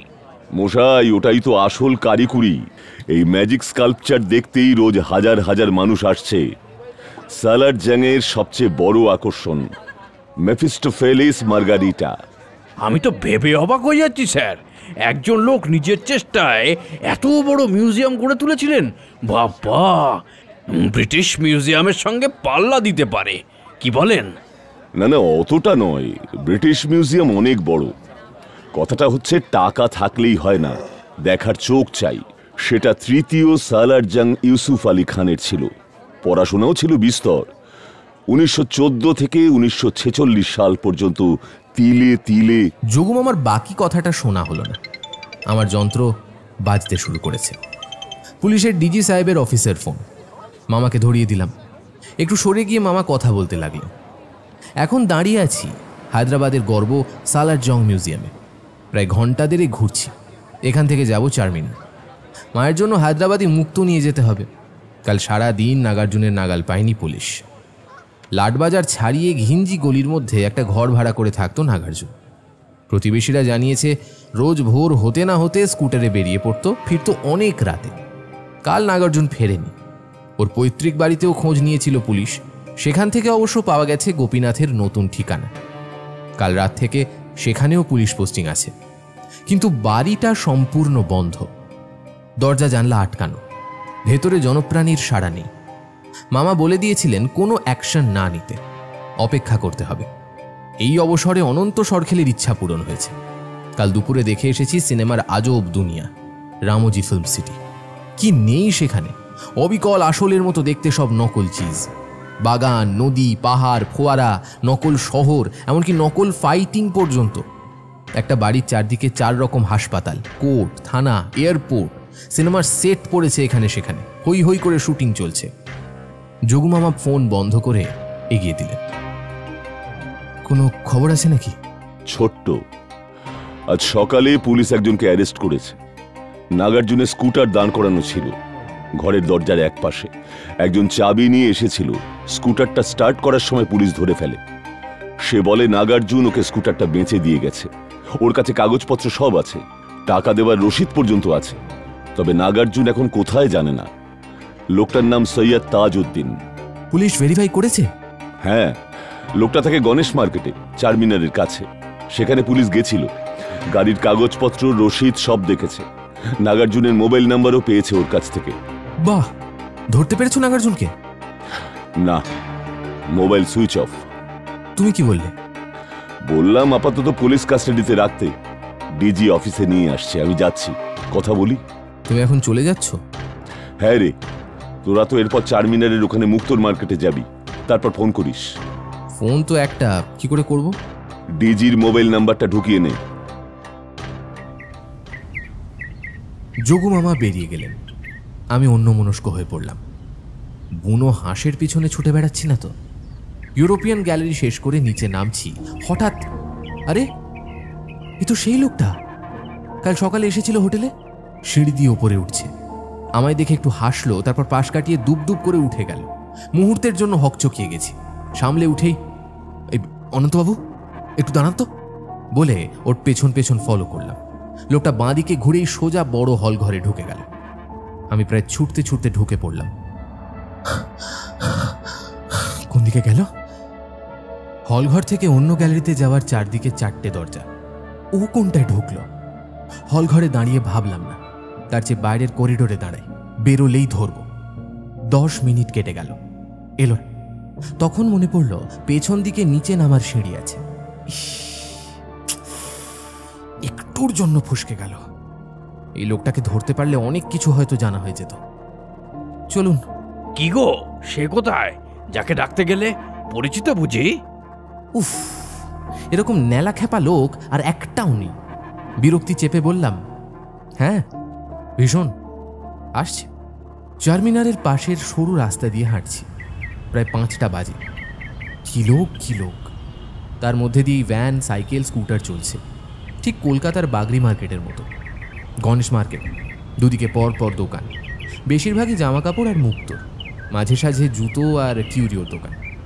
সাইনবোর্ড উর্দু, ইংরেজি আর তেলেগুতে লেখা। আমার বাজারের ভিড় পোষায় না, আজ মেজাজটাও খিঁচড়ে আছে। অনন্ত সরখেল ধীরে সুস্থে মুক্তো নেড়ে চেড়ে দেখছেন। কিনতে হয় কিনুন, আর নইলে ফিরে চলুন, পরে আসবো। তোমায় নিয়ে না আর পারি না হে। হ্যাঁ, এত আনপেশেন্ট কেন? হ্যাঁ, একটু ধৈর্য ছিল। ধৈর্যং লবতে জ্ঞানং, বুঝলে? আমি বিরক্ত হয়ে সামনের বড় দোকানটায় ঢুকে পড়লাম। পার্ল মিউজিয়াম, সুন্দর সাজানো গোছানো। শোকেসে হরেক ডিজাইনের মুক্তোর গয়না সাজানো আছে, তবে ভেতরটা ফাঁকা, খদ্দের নেই। অল্প বয়সী ছেলেটি এগিয়ে এসে একটা টুল দিল। পেছন পেছন অনন্তবাবুও এসেছেন। ওরা টেবিলের ওপর কানের দুল, নাকছাবি, হার সব সাজিয়ে দিয়েছে। যা দেখছি সবই পছন্দ হয়ে যাচ্ছে। অনন্তবাবু ঠিক উল্টো, মাথা নেড়ে যাচ্ছে। অনেক ধস্তাধস্তির পর গোটা 4 দুল, 3 সেট বালা, 2টো হার পছন্দ হলো। দাম নিয়ে অনন্তবাবু বলতে যাচ্ছিলেন, প্রৌঢ় মালিক হেসে ছোট্ট প্ল্যাকার্ডটা দেখালেন।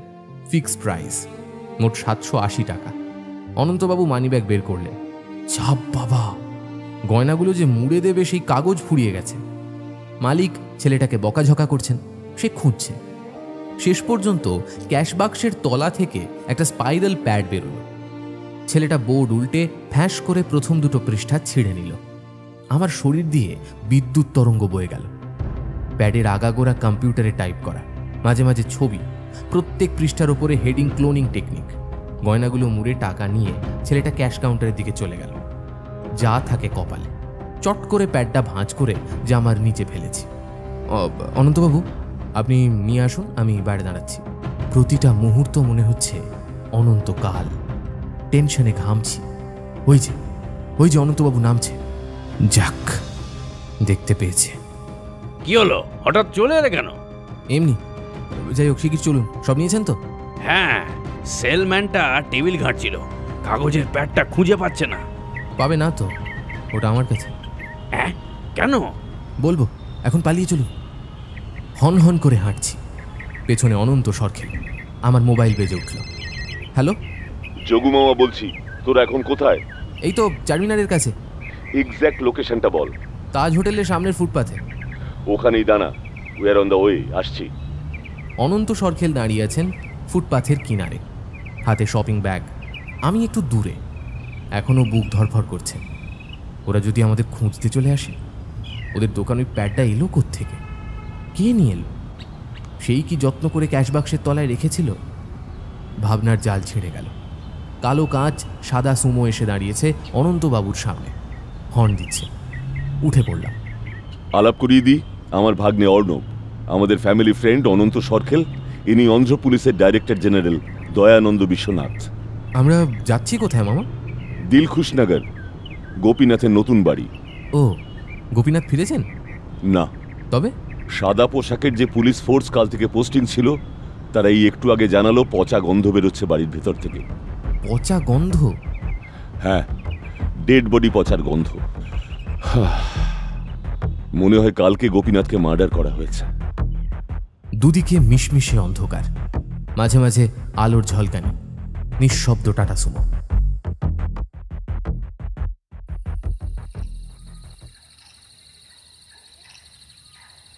ঘিরে রয়েছে কয়েকটি ছায়ামূর্তি। টর্চের আলো জ্বলছে, নিভছে। গোটা চৌহদ্দি ঘুটঘুটে কালো। সামনের বাংলো বাড়িটা নিঘর, নিস্তব্ধ। তবে ভেতরে কোথাও আলো জ্বলছে, হালকা আভা বেরোচ্ছে বন্ধ দরজা জানলার ফাঁক দিয়ে। বাইরে থেকে কি তালা দেওয়া আছে? এখন তো আর তালা থাকে না স্যার, ওই দরজায় বিটের লক ল্যাচ সিস্টেম আছে, বেরিয়ে হ্যান্ডেল ঘুরিয়ে টেনে দিলেই বন্ধ, চাবি দিয়ে খুলে ঢুকতে হয়। ভেতর থেকে অবশ্য ওই বাটন তুলে হ্যান্ডেলটা ঘোরালেই খোলা যায়। ও, তবে তো বোঝার উপায় নেই ভিতরে কেউ আছে কিনা, দরজা ভেঙেই ঢুকতে হবে, তাই করুন। বিশ্রী বোটকা গন্ধ আসছিল। 5-6 জনের প্রবল ধাক্কায় লক ভেঙে দরজা খুলে গেল। ধক করে তীব্র গন্ধ ধাক্কা মারল নাকে। 1 মিনিট, ওকে প্রসিড। নাকে রুমাল দিয়ে ঢুকে পড়েছি বাড়ির ভেতরে। কেউ একজন ঘরের কোণের সুইচগুলো পটপট করে জ্বেলে দিল। ঝকঝকে নিয়ন আলো ছড়িয়ে পড়েছে। দেখলাম আমাদের সঙ্গে 10-12 জন ছোপ ছোপ উর্দি পুলিশ, হাতে স্বয়ংক্রিয় রাইফেল, 3 জন অফিসার আর দয়ানন্দ। প্রথম ঘরটা ড্রয়িং কাম ডাইনিং, 2-3টে সোফা, চেয়ার, একদিকে বুক শেলফ, ছোট ডাইনিং টেবিল, সামনের সেন্টার টেবিলে 2টো প্লেট, টুকরো টুকরো রঙিন ভাত, মাংসের হাড়, আধখালি জলের গেলাস, একটা চশমা, নিচে 1 টুকরো কাগজ। মামা তুললেন রেস্টুরেন্টের বিল। ঘরটার 2টো দরজা, একটা খুললেই রান্নাঘর, গ্যাস ওভেন, বেসিন, কিছু না ধোয়া বাসনপত্র। রান্নাঘর পেরোলে ছোট একটা ঘর, সির্ফ একটা সিঙ্গেল বেড খাট পাতা, বিছানার চাদর টান টান, মেঝেতে একটা বিছানা মুড়ে রাখা, দেওয়ালে আয়না, স্টিলের আলমারি, পাল্লা খোলা। ড্রয়িং রুমের 2য় দরজা টান দিতেই খুলে গেছে, আলো জ্বলছিল। মাঝারি মাপের ঘরটায় ঢুকেই সবাই দাঁড়িয়ে পড়েছে। ভয়ঙ্কর, রক্তের বন্যা বয়ে গেছে মেঝে দিয়ে। সাদা মেঝেতে রক্ত শুকিয়ে কালচে লাল, রক্তমাখা 2টো প্যান্ট শার্ট, একটু তফাতে দলা মোচড়া হয়ে পড়ে আছে। 2 জোড়া জুতো মোজাও পড়ে আছে। জায়গায় জায়গায় দলা দলা রক্ত। সবকটা আলো জ্বালিয়ে দেওয়া হয়েছে। মামা নিশ্চুপ দাঁড়িয়ে আছেন, কোমরে হাত, তীক্ষ্ণ দৃষ্টি। ভালো করে লক্ষ্য করতে চোখে পড়ল রক্তের সরু দাগ এই ঘর ছাড়িয়ে সামনের বন্ধ দরজা পর্যন্ত চলে গেছে। মামা অস্ফুটে বললেন, টেনে নিয়ে গেছে, দরজাটা খুলুন। আবার প্রবল ধাক্কা। গোপীনাথের ল্যাবরেটরি, হালকা নীলাভ আলো ছড়িয়ে আছে। এক ঝলক দেখেই বোঝা যায় অত্যাধুনিক কম্পিউটারাইজড। কিন্তু কি দশা তার! মনে হয় যেন একপাল খ্যাপা নেকড়ে তাণ্ডব চালিয়েছে। কম্পিউটারগুলো ভগ্নস্তূপ, তার ঝুলছে, মনিটর সিপিইউ গড়াগড়ি খাচ্ছে। ডিজিটাল অ্যাপারেটাসগুলোর কাঁচ ফেটে চৌচিড়, এমনকি টেবিল বা র্যাকের বেলজার, বিকার, ফানেল, টিউব কোনোটাই অক্ষত নেই। যোগুমামা ঝুঁকে ঝুঁকে ভাঙা বোলগুলো দেখছেন। রক্ত রঙের তলানি জমাট বেঁধে আছে। ভাঙাচোরা টিউব দিয়ে কিছু আগেও তরল চুইয়ে চুইয়ে পড়েছে টেবিলে, ভিজে ভিজে। টেবিলের জায়গায় জায়গায় শূন্যতা হাঁ হাঁ করছে। স্পষ্ট বোঝা যায় ধ্বংসকাণ্ডের আগে কে বা কারা আসল জিনিসগুলো নিপুণ দক্ষতায় তুলে নিয়ে গেছে। কিন্তু মৃতদেহ 2টো। টর্চ মারতে দেখা গেল রক্তমাখা মৃতদেহ হিঁচড়ে নিয়ে যাওয়ার লম্বা দাগ। সেই রেখা শেষ হয়েছে ল্যাবরেটরির অন্য প্রান্তের দরজা পর্যন্ত গিয়ে। কি আশ্চর্য! এই দরজায় হাতল ঘোরাতেই খুলে গেল। এটা বাংলোর পেছনের দরজা। বাইরে ঘোর অন্ধকার। বাড়ির কম্পাউন্ড। 3 ধাপ সিঁড়ি বেয়ে নিচে নেমে এসেছি। দয়ানন্দ টর্চ জ্বাললেন। এখনও ঘাসের ওপর গাড়ির টায়ারের দাগ, অর্থাৎ লাশ 2টোকে এখান থেকেই গাড়িতে চাপানো হয়েছে। ডক্টর মুখার্জি, এদিকে। যোগুমামার চিবুকে হাত, কপালে ভাঁজ, বিড়বিড় করে বললেন, কিন্তু এত পরিশ্রম করলো কেন? লাশ 2টোকে এই অবধি টেনে আনার কি দরকার ছিল? ভেরি সিম্পল ডক্টর মুখার্জি, ওরা অপারেশনটা করতে চেয়েছে লোকচক্ষুর আড়ালে। বাড়ির সামনের দিকে হলে রাস্তায় থেকে কারো চোখ পড়তো না। আপনি বলছেন ডেড বডি নিয়ে গেছে? অফকোর্স, 2টো ডেড বডি, 2টোই রক্তমাখা পোশাক। হ্যাঁ। নাক দিয়ে একটা শব্দ করে যোগুমামা ফের ডুবে গেলেন নিজের মধ্যে। ঢুকে গেলেন ল্যাবরেটরির ভগ্নস্তূপে। কম্পিউটার টেবিলের ড্রয়ার টেনে টেনে দেখছেন, কাবার্ডগুলো খুলে দেখছেন, অস্থির, ছটফট করছেন। কি খুঁজছেন কে জানে। ঘরের এক কোণে উল্টে পড়ে আছে একটা অক্সিজেন মাস্ক, একজোড়া গ্লাভস। তুলে দেখলেন, নামিয়ে রাখলেন। তারপর হন্তদন্ত হয়ে চলে গেলেন অ্যান্টি রুমে। পরপর জুতো রাখা, রক্ত গড়িয়ে এসেছে। পাশে 2টো ওয়াল ক্যাবিনেট, একটায় লেখা গোপীনাথ রাও, অন্যটায় নাগার্জুন রেড্ডি। 2টোই খুলে ফেললেন। কাগজপত্র টেনে বের করছেন, 1-2 পকেটে ঢোকাচ্ছেন। একটা টুলের ওপর ভাঁজ করা কয়েকটা চিরকুট, তার ওপর 1 গোছা কয়েন চাপা দেওয়া। সবগুলো বুক পকেটে ঢোকালেন। গোড়ালি তুলে রক্ত টপকে কিচেনে, পাশ কাটিয়ে বেডরুম, আধ খোলা আলমারি, লকারে চাবি ঝুলছিল। লকারে হাত ঢুকিয়ে হাত রাখছেন। বড় একটা ওয়ালেট বেরিয়ে এলো, ভেতরে পাসপোর্ট, ব্যাংক পাসবুক। ওয়ালেটটা নিয়ে নিলেন, এসে বসলেন ড্রয়িং রুমে। ডিজিকে বললেন, একটা সিগারেট পেলে বড় ভালো হতো। এ কি, এটা কি হচ্ছে? তুমি নাকি সিগারেট ছেড়ে দিয়েছো? ছাড়িনি, তবে চেষ্টা করছি রে। কিন্তু এখন নিকোটিন খুব দরকার, ব্রেন সেলগুলো ফাংশন করছে না। সিগারেটে গাঁজার মতো টান দিলেন বার তিনেক, তারপর কালো ধোঁয়া ছেড়ে বললেন, মিস্টার বিশ্বনাথ, এখন আমাদের করণীয় কি কি? First of all 24 hours police posting, seizure list করতে হবে, তারপর ফোরেন্সিক রিপোর্টের জন্য রক্তমাখা কাপড়গুলো সব দিতে হবে, অ্যালার্ট পাঠাতে হবে কোনো সন্দেহজনক গাড়ি দেখলেই আটক করতে। ইয়েস, স্টেশন, এয়ারপোর্ট, সব জায়গায়। গাড়ি মানে ছোট গাড়ি নয়, চাকার দাগ দেখে মনে হলো সুমো, কোয়ালিস, বোলেরো এরকম বড় গাড়ি। মামা, আরেকটা জিনিস পেয়েছি। এতক্ষণ আমি দোনামোনা করছিলাম, জামার ভেতর থেকে স্পাইরাল প্যাডটা টেনে বের করে এগিয়ে দিলাম। এটা দেখো তো। যোগু মামা প্যাডটা দেখেই লাফিয়ে উঠলেন। আরে, এটা কোত্থেকে পেলি? প্রথম দুটো পাতা কই? আছে অনন্তবাবুর ঝোলায়, মুক্ত জড়ানো আছে। পুরো ঘটনাটা বললাম। মুহূর্তে যোগু মামার চোখ সরু হয়ে গেল, কপালে ভ্রুকুঞ্চন। বললেন, বিশ্বনাথ, এখনই আমাদের সার্চ ওয়ারেন্ট নিয়ে ছুটতে হবে। কোথায়? যেখান থেকে কেনা হয়েছে। Tuklu? Pearl Museum, Ganesh Market. কিন্তু স্যার, এখন রাত 1টা, দোকান তো বন্ধ হয়ে গেছে। সে হোক, বাড়ি খুঁজে বের করতে হবে। মারাত্মক লিঙ্ক পাওয়া গেছে। টুকলু, অনন্তবাবু কোথায়? ডাকতো। ডাকতে হলো না, হাউমাউ করতে করতে লোকটা নিজেই এসে ঝাঁপিয়ে এলেন ঘরের মধ্যে। চোখ দুটো পুরো রাজভোগ, ঠিকরে বেরিয়ে আসছে, মুখ দিয়ে শব্দ বেরোচ্ছে।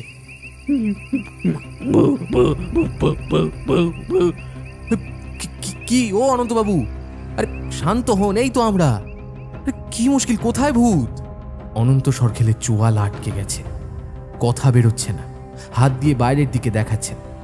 দয়ানন্দ বিশ্বনাথ ইশারা করলেন। দুজন পুলিশ অফিসারের সঙ্গে 6 জন আর্ম পুলিশ ঝড়ের বেগে বেরিয়ে গেলেন। মিনিট 10 মধ্যে যে লোকটাকে নিয়ে তারা ফিরলেন, তাকে এই ঘন অন্ধকারে ফাঁকা মাঠের মধ্যে ফুঁড়ে উঠতে দেখলে যে কোনো লোক ভয় পেয়ে যাবে। কালো কুচকুচে গায়ের রং, উস্কো খুস্কো চুল, কোটরে ঢোকা চোখ, মুখে খোঁচা খোঁচা দাড়ি, খালি গা, একটা সাদা লুঙ্গি পরনে। লোকটার হাত দুটো জোর করা। ডিজির দিকে মাথা ঝাঁকিয়ে সে গলগল করে তেলেগু ভাষায় কী সব বলে যেতে লাগলো। দয়ানন্দ তাকে একই ভাষায় পরপর প্রশ্ন করে যেতে লাগলেন, সে জবাব দিয়ে যেতে থাকল। দয়ানন্দ শুনছেন, মাথা ওপর নিচ করছেন, আর ওদিকে অনন্ত সরখেল লোকটাকে একবার দেখেই দুহাতে মুখ ঢেকেছেন। সওয়াল জবাব শেষ হল। দয়ানন্দ ইশারায় তাকে বসতে বললেন। কালো মূর্তিটা মেঝেতে বসেছে। যোগু মামার দিকে ফিরে দয়ানন্দ বললেন, ওর নাম কৃষ্ণাম্পা। বলছে গোপীনাথের সঙ্গে গত 30 বছর ধরে আছে। গোপীনাথই ওকে মানুষ করেছেন। ও কিছু দেখেছে? হ্যাঁ ডক্টর মুখার্জি, কাল দুপুরে গোপীনাথের সঙ্গে একটা ছেলে আসে। কয়েকদিন আগেও এসেছিল, অ্যাসিস্ট্যান্ট নাগার্জুনের বন্ধু। কাল নাগার্জুন ছিল না, গোপীনাথ ওই ছেলেটার সঙ্গে লাঞ্চ সারে, তারপর তাকে নিয়ে ঢুকে যান ল্যাবরেটরির অ্যান্টি চেম্বারে। ও কিচেনে খেতে বসেছিল, হঠাৎ গ্রিল খোলা শব্দ পেয়ে দেখে 4-5 জন কালো মুখোশ পরা লোক ঢুকছে, প্রত্যেকের হাতে রাইফেল। এই পর্যন্ত দেখেই ও বুঝতে পারে কি ঘটতে চলেছে। প্রাণ ভয় বেডরুমের দরজা খুলে ঊর্ধ্বশ্বাসে ছুটে যায়। তারপর কি হয়েছে দেখেনি? না, ছুটতে ছুটতে বড় রাস্তায় এসে একটা বাস পায়, বাসে উঠে পড়ে। অনেকটা দূর গিয়ে বাস থেকে নেমে একটা বাড়িতে ঢুকে পড়ে। সেই বাড়িতে ওর এক ভাই থাকে, সেখানে কাল রাত কাটিয়েছে। আতঙ্কে ঘুমোতে পারেনি, সারাদিন ওখানেই লুকিয়েছিল। তারপর আজ অন্ধকার নামতেই। 1 মিনিট মিস্টার বিশ্বনাথ, জিজ্ঞেস করুন তো, ও কাল কোনো শব্দ পায়নি? কোনো জোরালো আওয়াজ? দয়ানন্দ জিজ্ঞেস করলেন। কৃষ্ণাপ্পা সবেগে ঘাড় নেড়ে কিছু বলল। না, আসলে ওই লোকগুলো সামনের গেট দিয়ে ঢুকতেই ও দৌড় দিয়েছিল। তাহলে আওয়াজ এসেছে কেন? ওর বিশ্বাস মালিককে ওই বদমাইশগুলোই খুন করেছে। পুলিশ খবর পেয়ে নিশ্চয়ই আসবে, তাই লুকিয়ে চুরিয়ে ঘোরাঘুরি করছিল। আমাদের কাছে এখন সেল্টার চাইছে, বলছে ওরা আমায় মেরে ফেলবে।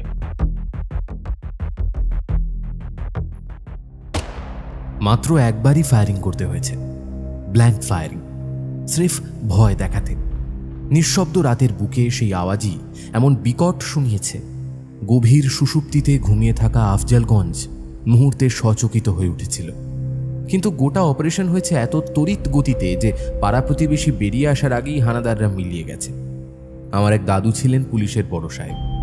মাঝে মাঝে আক্ষেপ করে বলতেন, পুলিশ যদি চায় একদিনে সব ক্রিমিনালকে ঠান্ডা করে দিতে পারে। চায় না যে। সত্যিই আমার ধারণা ছিল না পুলিশ এরকম দক্ষতায় অ্যাকশন করতে পারে। পুরো প্ল্যান কষে বেরোতে বেরোতে রাত 11:15।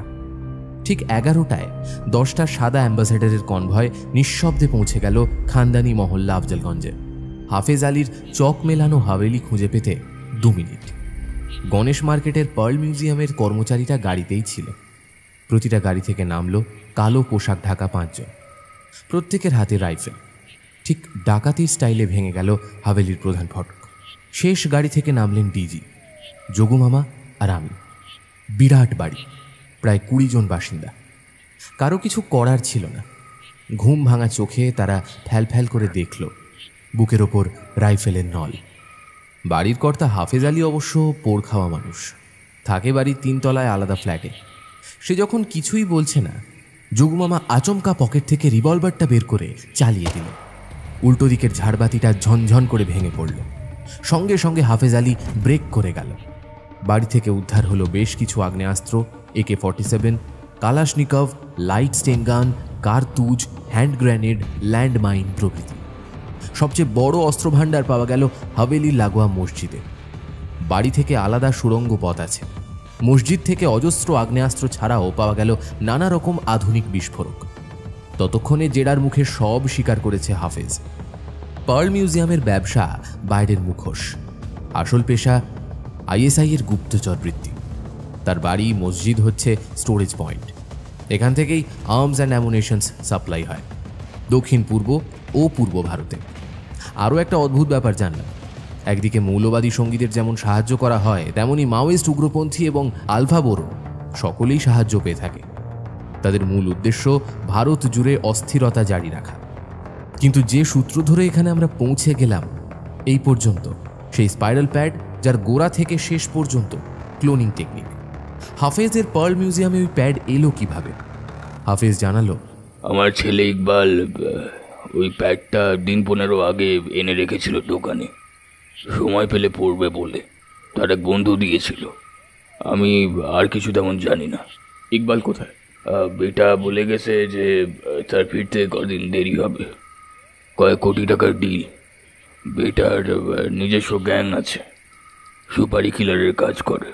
টাকা নিয়ে কিডন্যাপিং, মার্ডার সব রকম দুষ্কর্ম করে। ইন্টারন্যাশনাল মাফিয়া সার্কিটের সঙ্গে যুক্ত। দক্ষিণ এবং পশ্চিম ভারত তার কাজের জায়গা। শুনতে শুনতে ঘেমে যাচ্ছিলাম। হাফেজ কিন্তু নির্লিপ্ত। সে বোধহয় তৈরিই ছিল কোনো না কোনো দিন ধরা পড়বে। বাপ বেটা দুজনেই সিদ্ধ পুরুষ। এ বলে আমায় দেখ, ও বলে আমায়। যোগমামা একবার বললেন, ইকবালের মোবাইলে তোমার মোবাইল থেকে ফোন করো। হাফেজ ফোন করতে যাচ্ছিল, হঠাৎ কি মনে হতে মামা থামিয়ে দিলেন। ছেড়ে দাও, এখন দরকার নেই। পোস্ট অপারেশন ইন্টারোগেশন চলেছে ডিজি দয়ানন্দ বিশ্বনাথের অফিসে রাত 3টে পর্যন্ত।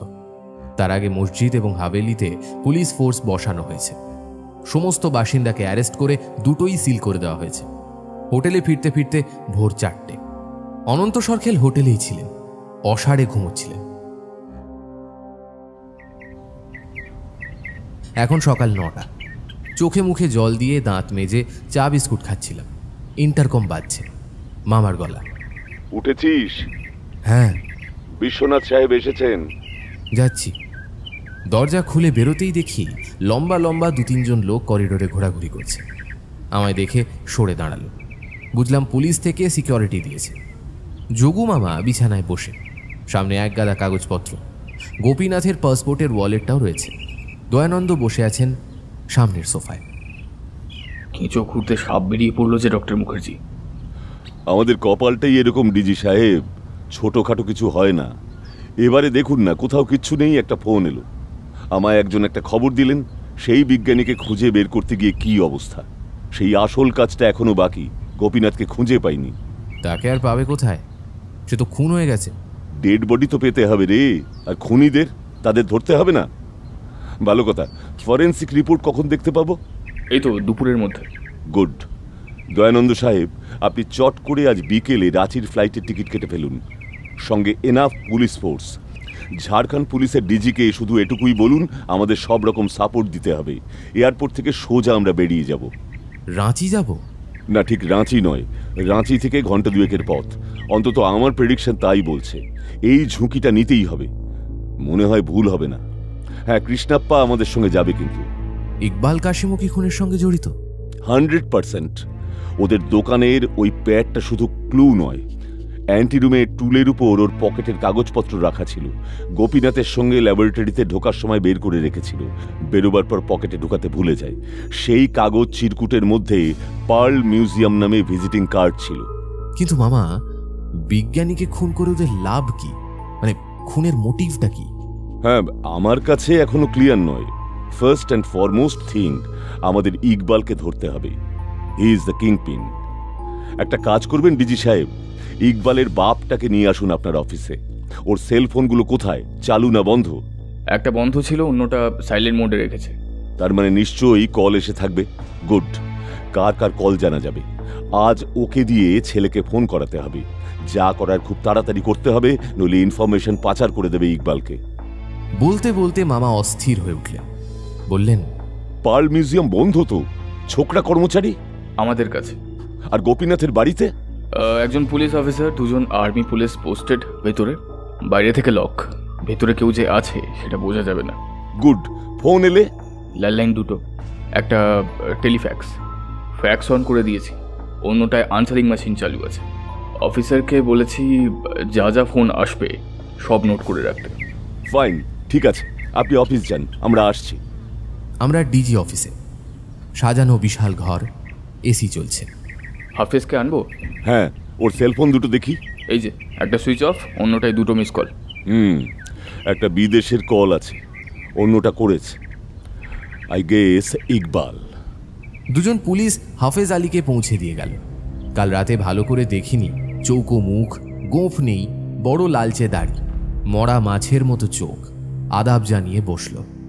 যোগুমামা সোজাসুজি হিন্দিতে বলল, मिस्टर हाफिज, अपराधी को मारते समय मेरे हाथ जरा भी नहीं कांपते। कल आपने इसका सबूत देख लिया। आप अपने बेटे को फोन करेंगे। जो कह रहा हूं उससे एक शब्द भी ज्यादा मत बोलिए। হাফেজ নিষ্পলক চোখে তাকিয়ে আছে। सिर्फ पूछेंगे कब घर लौट रहा है, बस, और कुछ नहीं। उसने आपको आधे घंटे पहले फोन किया था। कहेंगा आप बाथरूम में थे। घर की सारी खबर ठीक है। কোনো কথা না বলে হাফেজ আলী হাত বাড়িয়ে দিল। ভারতের ম্যাপটা মনে কর। অন্ধ্র থেকে ছত্তিশগড়, ওড়িশার পাহাড় জঙ্গল, বর্ডার এলাকা হয়ে ঝাড়খণ্ড। ঝাড়খণ্ডে তো পাহাড় জঙ্গল অর্ধেকের বেশি। ছোটনাগপুর, সিংভূম। ঝাড়খণ্ড থেকে বিহারের মুজফ্ফরপুর হয়ে নেপালের রঙ্গৌল। একটা আঁকা বাঁকা লাইন, একটা করিডর। এই করিডর দিয়েই অবাধে ঘোরাফেরা করছে মাওবাদীরা। এই বিস্তীর্ণ এলাকা তাদের মুক্তাঞ্চল। এই অঞ্চলের অধিকাংশ মানুষই উপজাতি, আদিবাসী, খুবই গরিব। তাদেরকে একজোট করার চেষ্টা করছে। মাঝে মাঝে হানা দিচ্ছে শহরে, লোকালয়ে। চোরাগোপ্তা খুন করে আতঙ্ক সৃষ্টি করে গা ঢাকা দিচ্ছে গভীর জঙ্গলে। হ্যাঁ, আমাদের রাজ্যেও তো ওরা অ্যাটাক করছে। করছে তো। ওদের টার্গেট বর্ডার জেলাগুলো, দুর্গম জঙ্গলমহল, আদিবাসী গরিব মানুষদের বাস। কিন্তু আমি বুঝতে পারছি না, হঠাৎ মামা তুমি মাওবাদীদের নিয়ে পড়লে কেন? ওদের সঙ্গে গোপীনাথ ক্লোনিং এর কি সম্পর্ক? দেখা যাক। আসলে আমি নিজের মতো করে একটা অঙ্ক সাজানোর মেলানোর চেষ্টা করছি। ইকবালদের ফ্যামিলি বিজনেস টেররিস্টদের সাহায্য করা। ওরা আইএসআই এর এজেন্ট। মাওবাদী নকশালদেরও ওরা আর্মস সাপ্লাই করে। তাহলে কি গোপীনাথের আশ্চর্য আবিষ্কার মাওয়িস্টদের সাহায্যে ভায়া নেপাল পাচার করার প্ল্যান করছে? Straight corridor. এবার প্রশ্ন, গোপীনাথকে মেরে ফেলে কি লাভ? ওকে জীবন্ত পাচার করতে পারলে বিরাট ডিল। প্রশ্ন, বুঝলি টুকলু, অনেক প্রশ্ন। ইকবালকে ধরে ফেলতে পারলে সব উত্তর পেয়ে যাব। সামনের সিটে যোগুমামা আর আমি, মাঝের সিটে দয়ানন্দ, অনন্তবাবু, ঝাড়খণ্ডের পূর্ব সিংভূম জেলার এসপি, পেছনে দুজন সশস্ত্র পুলিশ এবং কৃষ্ণাপ্পা। পুলিশের সুমো এখন ঝড়ের গতিতে ছুটে চলেছে ন্যাশনাল হাইওয়ে 33 ধরে জামশেদপুরের দিকে। পেছনে আরও 6টা গাড়ির কনভয়। দুদিকে পিচ ঢালা অন্ধকার, মাঝে মাঝে আলোর কিছু ফুলকি, গ্রাম, লোকালয়। পাহাড়ের কালো কালো ভুতুড়ে ছায়া পেছনে সরে যাচ্ছে। দুপুর 2টোয় ফরেন্সিক রিপোর্ট হাতে এসেছে। দেখেই যোগুমামা ভয়ানক উত্তেজিত। দেখলি? কি দেখব? রক্ত। হ্যাঁ, রক্ত। রক্ত দিয়েই চেনা যায়। আহা, বেচারারা বড্ড ভুল করে বসলো। কি ভুল? ভুল, সাংঘাতিক ভুল। বলতে বলতে যোগুমামা নিজেকে গুটিয়ে নিলেন। বললেন, এখন থাক, পরে বলবো। এয়ারপোর্ট ছুটতে হবে, রেডি হয়ে নে। আমরা ঠিক যাচ্ছি কোথায়? মানে অ্যাকচুয়াল লোকেশনটা কি? আসানবনি, জামশেদপুরের কাছেই একটা গ্রাম, ঠিক দলমা পাহাড়ের নিচে। রাঁচি এয়ারপোর্টে ঝাড়খণ্ড পুলিশের ডিজি আমাদের রিসিভ করলেন। অন্ধ্র থেকে 6 জন কমান্ডো ট্রেন্ড পুলিশকে নিয়ে এসেছেন দয়ানন্দ। সব অ্যারেঞ্জমেন্ট করে নিয়ে বেরোতে বেরোতে সন্ধ্যে 7টা। টিপটিপ করে বৃষ্টি শুরু হলো। ওয়াইপার উঠছে, নামছে। হেডলাইটের আলোর সুরঙ্গ দিয়ে ছুটছে কনভয়। তোর মোবাইলে সিগন্যাল আছে? হ্যাঁ মামা। বুক পকেট থেকে চিরকুট বার করলেন যোগুমামা। চশমা তুলে মোবাইলের আলোয় দেখলেন, তারপর পুটপুট করে নাম্বার টিপতে শুরু করলেন। হ্যালো, আসানবনি রিসর্ট, কে বলছেন? ম্যানেজার বাবুকে দিন। ও শুনুন, আমরা কয়েকজন জামশেদপুর হয়ে যাচ্ছি, ঘাটশিলা থেকে আসছি। 2টো ডাবল বেডরুম হবে? হ্যাঁ, কাল সকালে। আচ্ছা, হ্যাঁ, ফোন করে আসবো। ফোন নাম্বার বন্ধ করে যোগুমামা বড় করে স্বস্তির নিঃশ্বাস ফেললেন। বললেন, মিলে গেছে। নেকড়েগুলো নির্ঘাত ওখানেই আছে। মিস্টার বিশ্বনাথ, আমাদের তৈরি থাকতে হবে। এনকাউন্টার অবশ্যম্ভাবী। মামা, একটা কথা বলবে? বল। হঠাৎ আমরা আসানবনি যাচ্ছি কেন? তুই হঠাৎ হঠাৎ বোকা হয়ে যাস রে। খুব সোজা, ইকবালদের ধরতে। হলো না? হলো না। ইকবালরা যে ওখানেই আছে কিভাবে গেস করছো?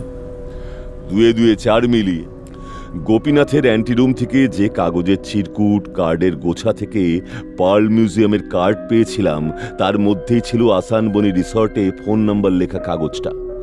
নিচে রিসর্টের ঠিকানা, উল্টো দিকে লেখা 7 থেকে 14 সেপ্টেম্বর, নিচে স্ট্যাম্প মেরে সই, বুকিং স্লিপ। ইকবালের পকেট থেকে বেরিয়েছে। সুতরাং এটুকু ধরে নেওয়া যেতে পারে ইকবালই বুক করেছে। সকালে ওর বাবাকে দিয়ে ফোন করিয়ে জানা গেল আজ ফিরতে পারছে না, ডিল কমপ্লিট হয়নি। আজ 13 তারিখ, হিসেব মতো কাল অবধি বুকিং আছে। রিসর্টের মেয়েটাও সে কথাই বলল। সব ঘর ফুল। এটা অফ সিজন, এই সময় অত ট্যুরিস্ট থাকে না। হ্যাঁ, এইবার পরিষ্কার হলো। একটু আগে তুমি মাওবাদীদের কথা বলছিলে কেন? ঠিক, আসানবনি রিসোর্টটা শহর থেকে বেশ দূরে, আইডিয়াল প্লেস। গাই দলমা পাহাড়ের ঘন জঙ্গল, মাওবাদীদের মুক্তাঞ্চল। দয়ানন্দ বিশ্বনাথ বাংলা বোঝেন না, এসপি দত্ত বাঙালি। বললেন, ওরা কতজন থাকতে পারে? অ্যাটলিস্ট 20 জন। আমাদের 35 জনের ফোর্স আছে, যথেষ্ট? হ্যাঁ। বৃষ্টি ধরে এসেছে। গাড়ির কাছে ফোঁটা ফোঁটা জল। দুধারে হঠাৎ আলোকিত এলাকা, দোকানপাট, বাজার বস্তি। মামা বললেন, দলমা পাহাড়ে চড়ার মেইন রাস্তা, এসে গেছি। ঠিক 10 মিনিটের মাথায় মামা ইশারা করলেন। অভিজ্ঞ ড্রাইভার সাইড ঘেঁষে দাঁড় করালো। পেছনে সবকটা গাড়ি পরপর দাঁড়িয়ে পড়েছে। হাইওয়ের ডান দিকে কোনাকুনি বড় গ্লোসাইন, আসানবনি হেলথ রিসর্ট। এখানে দাঁড়ানো যাবে না, হাইওয়েতে গাড়ি যাওয়া আসা করছে। ফোর্সকে নির্দেশ দিন পুরো রিসর্টকে ঘিরে ফেলুক। 3 জন নিচে, 2 জন পাঁচিলে উঠবে। ঠিক 5 মিনিট পরেই অ্যাকশন শুরু। আমরা গাড়ি নিয়ে রিসর্টের গেটের দিকে যাচ্ছি। আমাদের সঙ্গে থাকছে 5 জন। ওরা গেটের পাশে পজিশন নেবে। পেছন থেকে অনন্ত সরখেল বলে উঠলেন, স্যার, আমার কি হবে? কিছুই হবে না, আপনি গাড়িতেই থাকবেন। ড্রাইভার সেফলি আপনাকে নিয়ে দূরে পার্ক করবে। ঘুমোবেন, আমরা এসে ডেকে তুলব। ফোঁস করে নিঃশ্বাসের শব্দ হলো। গাড়ি চলে এসেছে মেন গেটের কাছে। নিস্তব্ধ চতুর্দিক, গেট বন্ধ। 2বার হর্ন দিল। পাশে ছোট ঘরের দরজা খুলে সিকিউরিটির পোশাক পরা একজন বেরিয়ে এলো। লক্ষ্য করলাম তার কাঁধে রাইফেল। দত্ত মুখ বাড়িয়ে বললেন, दरवाजा खोलिए, बुकिंग है। अरे सब बुकिंग कैंसिल हो गया है, रूम खाली नहीं है। ये क्या बात हुआ? रुपया एडवांस किए हैं। बाद में वापस हो जाएगा। বলতে বলতে লোকটা ভেতরের দিকে যাচ্ছিল। চারপাশের অন্ধকার থেকে 5টা বাঘ নিমেষে লাফিয়ে পড়ল তার উপর। ড্রাইভার সাঁ করে গাড়ির মুখ ঘুরিয়ে নিয়ে চলে গেল। আমরা নেমে পড়েছি বেড়াল পায়ে ভেতরে। সিকিউরিটির মুখ হাত পা বেঁধে ফেলা হয়েছে। চটপট ওর পোশাক খুলে আমাদের একজন পুলিশ পরে ফেলল। তারপর সে কাঁধে রাইফেল ঝুলিয়ে ধীর পায়ে হাঁটল অন্ধকার মাঠের দিকে। সঙ্গে সঙ্গে সে প্রশ্নকর্তার উপর ঝাঁপিয়ে পড়ল। এদিকের 4 জন তৈরিই ছিল। এই অপারেশনটাও প্রায় নিঃশব্দে হলো, তবুও সামান্য শব্দ হয়েছিল। কিন্তু তাতেই পরিস্থিতি পাল্টে গেল। রিসর্টের গেটের দিকের হ্যালোজেনগুলো ফটফট করে জ্বলে উঠেছে। ছোট ঘর পেরিয়ে লনে ঢুকতে গিয়েও দাঁড়িয়ে গেছি। বাঁদিকের হলঘর থেকে বেরিয়ে এসেছে প্রায় 10-12 জন। প্রত্যেকের হাতে চকচক করছে নানা মাপের আগ্নেয়াস্ত্র। কুইক টুকলো, শুয়ে পড়। ঝাঁকে ঝাঁকে বুলেট ছুটে আসছে, লাগছে দেওয়ালে, প্রাচীরের মেন গেটে। গুলির শব্দে খান খান হয়ে যাচ্ছে নিস্তব্ধ রাত্রি। মরার মতো পড়ে আছি। কয়েক রাউন্ড গুলি চালিয়ে প্রতিপক্ষ থামল, চারিদিক দেখছে, তারপর এগিয়ে আসছে। মামা, ওরা। চুপ! আমরা ঘাসের মধ্যে শুয়ে আছি, মিশে আছি গিরগিটির মতো। চারপাশে পাতাবাহার, বোগেনভিলিয়া। আমাদের থেকে ওরা মোটে 30 গজ দূরে। ক্রমেই দূরত্ব কমছে। দূর থেকে ধপধপ শব্দ, পরক্ষণেই চোখ ধাঁধানো আলো, কান ফাটানো পরস্পর বিস্ফোরণ। মাঠের মাঝে ফাঁকা জায়গায় পাক খেতে খেতে কালো ধোঁয়া অন্ধকারে মিশে যাচ্ছে। রিসর্টের চতুর্দিকে আগুন, লকলকে শিখার ওপারে কিছু ছায়া ছায়া মানুষ। ওরা ঘিরে ফেলেছে, বৃত্ত ছোট করে দিচ্ছে। প্রতিপক্ষ বিভ্রান্ত। ওদের নেতা বোধহয় কিছু বলল। ওরা নিমেষে ছড়িয়ে গেল গাছের দেওয়ালের আড়ালে। তারপরেই ফের টানা অগ্নিবর্ষণ। চারিদিকে আগুনের গোলা, কানে তালা ধরে যাচ্ছে। এ পক্ষের কোনো জবাব নেই। গোলাগুলি থামল, সমস্ত নৈঃশব্দ। হ্যালোজেনের আলো শুধু ছড়িয়ে আছে এদিকটায়। ওরা নতুন বুলেট ভর্তি ম্যাগাজিন ভরছে। পায়ে পায়ে এগোচ্ছে বিস্ফোরণের জায়গায়। এখানে সেখানে ধিকি ধিকি আগুন। পরপর 2টো আগুনের গোলা উড়ে এলো ওদের মধ্যে। জমি থেকে লাফিয়ে উঠল একটা শরীর। শেষ আর্তনাদ। আতঙ্কে কাঁপছি। একজন ছুটছে, তার শরীরে আগুন। ঝাঁপ দিল সামনের সুইমিং পুলে। বাকিরা দিশেহারা ছুটে পালাচ্ছে, কিন্তু পালাবার পথ নেই। ছায়ামূর্তিরা এসে সব কটাকে জাপটে ধরেছে। রণক্ষেত্র, শ্মশান নিস্তব্ধ। হলদে আলোয় কিছুটা দূর পর্যন্ত দেখা যাচ্ছে কাছেই পড়ে আছে একটা রক্তাক্ত লাশ। একটু আগে পর্যন্ত অস্ফুটে গোঙানি উঠছিল, এখন তাও থেমে গেছে। যোগু মামা ধুলো ঝাড়তে ঝাড়তে উঠে দাঁড়ালেন, বললেন, now the last phase, most crucial. এখানে ফোর্সের কজন আছেন? অন্ধকারের মধ্যে জবাব এলো, 15 জন স্যার। বাকিরা? 10 জন বাউন্ডারি ওয়ালে। গুড। বাকিরা? 10 জন বাড়িটাকে কার্ডন করে আছে। Very good. আপনাদের মধ্যে থেকে 10 জন চলুন। সুইমিং পুলের পাশ জুড়ে সবুজ ঘাসের লন। ওপারে দাঁড়িয়ে আছে রিসর্টের দোতলা বিল্ডিং। একটাও আলো জ্বলছে না, জানলা দরজা বন্ধ। ঠিক ভুতুড়ে বাড়ির মতো লাগছে। কি ব্যাপার? এত ভয়ঙ্কর বিস্ফোরণ, গোলাগুলির শব্দ, কিছুই কি পৌঁছয়নি? কেউ কি নেই ভেতরে, নাকি শেষ কামড় দিতে তৈরি হচ্ছে? ও যোগু মামাও ধন্ধে পড়েছেন। ডিজিকে বললেন, হাফেজের চালু সেলফোনটা? আছে।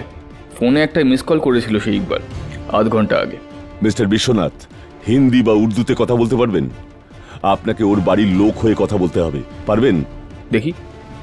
দয়ানন্দ বিশ্বনাথ মোবাইলের বোতাম টিপলেন। ফোনটা বাজছে, বেজে বেজে কেটে গেল। ফের করলেন, কেউ ধরল না। কেউ ধরছে না। রিস্ক নিতেই হবে। Let us proceed. সব মিলিয়ে 15 জন বাড়ির সামনে এসে দাঁড়িয়েছি।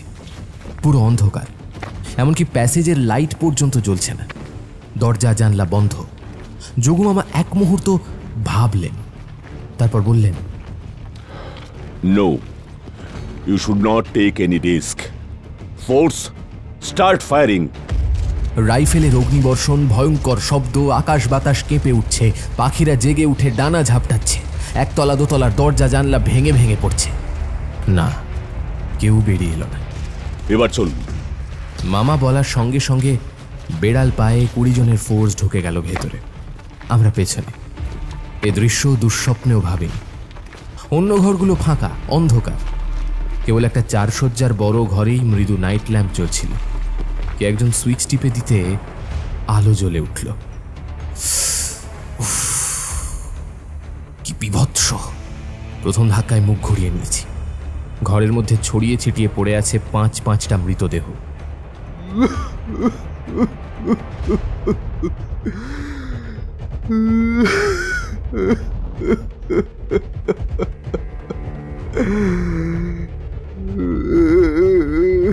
কৃষ্ণাপ্পা আমাদের সঙ্গেই ছিল।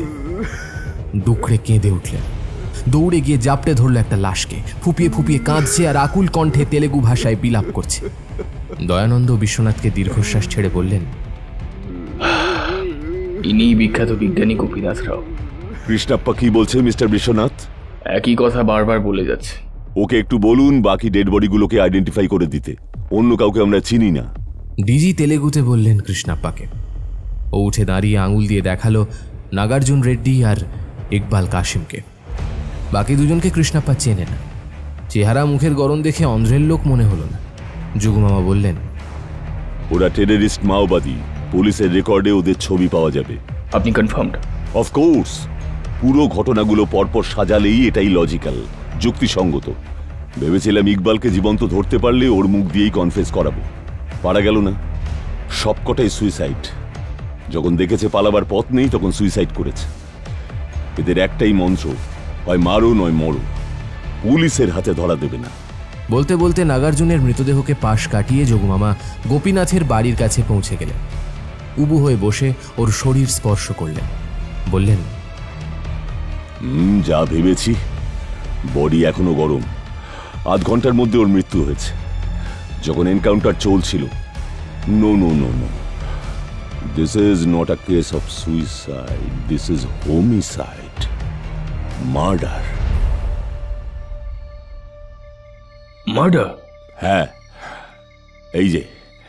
এই যে গলায় 5 আঙ্গুলের ছাপ রয়েছে, খুন করার পর চোখের পাতা বুজিয়ে দেওয়া হয়েছে।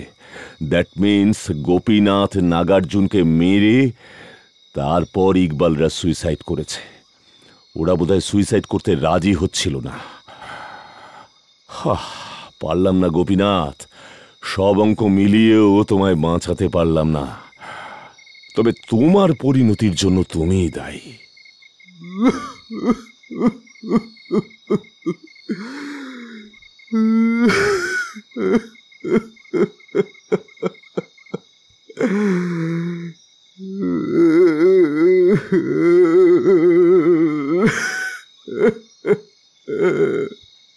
কয়েক মুহূর্ত কেটে গেছে, সবাই স্তব্ধ। কৃষ্ণাপ্পা কেঁদেই চলেছে। যোগুমামা বললেন, চল টুকলু, বেশিক্ষণ এই পরিবেশে দাঁড়িয়ে থাকতে কষ্ট হচ্ছে। শেষ কাজ পুলিশের, আমাদের নয়। ভাগ্নে, রবীন্দ্রনাথের সেই লাইনটা মনে পড়ে যাচ্ছে, বুঝলি? কাদম্বিনী মরিয়া প্রমাণ করিল সে মরে নাই। পড়ন্ত বিকেল। সামনের পার্কে বাচ্চারা ছুটোছুটি করছে। বয়স্করা বেঞ্চিতে বসে আড্ডা দিচ্ছেন। মা, চা। উঠেছিস? দেখে যা কি সাংঘাতিক কাণ্ড। ডাইনিং টেবিলে বাবা, যোগমামা, অনন্ত সরখেল, এক বাটি পোট্যাটো চিপস, চায়ের কাপ, আজকের কাগজটাও পড়ে আছে। বাবা এগিয়ে দিলেন। হেডলাইন নিউজ, উগ্রপন্থী পুলিশের সংঘর্ষে 15 জন উগ্রপন্থী হত, জামশেদপুরের রিসর্টে 2 বিজ্ঞানীর মৃতদেহ। তলায় রিপোর্টিং। ম্লান হাসলাম। কালকের রাত ভাবলেই শরীর শিউরে শিউরে উঠছে। মা চা নিয়ে এসে বসলেন। চায়ে চুমুক দিয়ে বললাম, মামা, আমার কিন্তু একটা প্রশ্ন থেকে গেছে। আমারও। তার আগে জামাইবাবুকে সারমর্মটুকু বলেনি। জুড়ে জুড়ে যেটা তৈরি করেছি। গোপীনাথ এক ভয়ঙ্কর গবেষণায় মেতেছিলেন। গবেষণাটি পুরোপুরি নিষিদ্ধ। মানুষের ক্লোন তৈরি করবেন। সেই জন্যে শহর ছেড়ে একটু দূরে গোপন বাংলো কিনলেন। সঙ্গে বহুকালের ভৃত্য কৃষ্ণাপ্পা এবং ছাত্র শিষ্য ছেলের মতো নাগার্জুন। নাগার্জুনের বন্ধু ইকবাল, ISI এর এজেন্ট।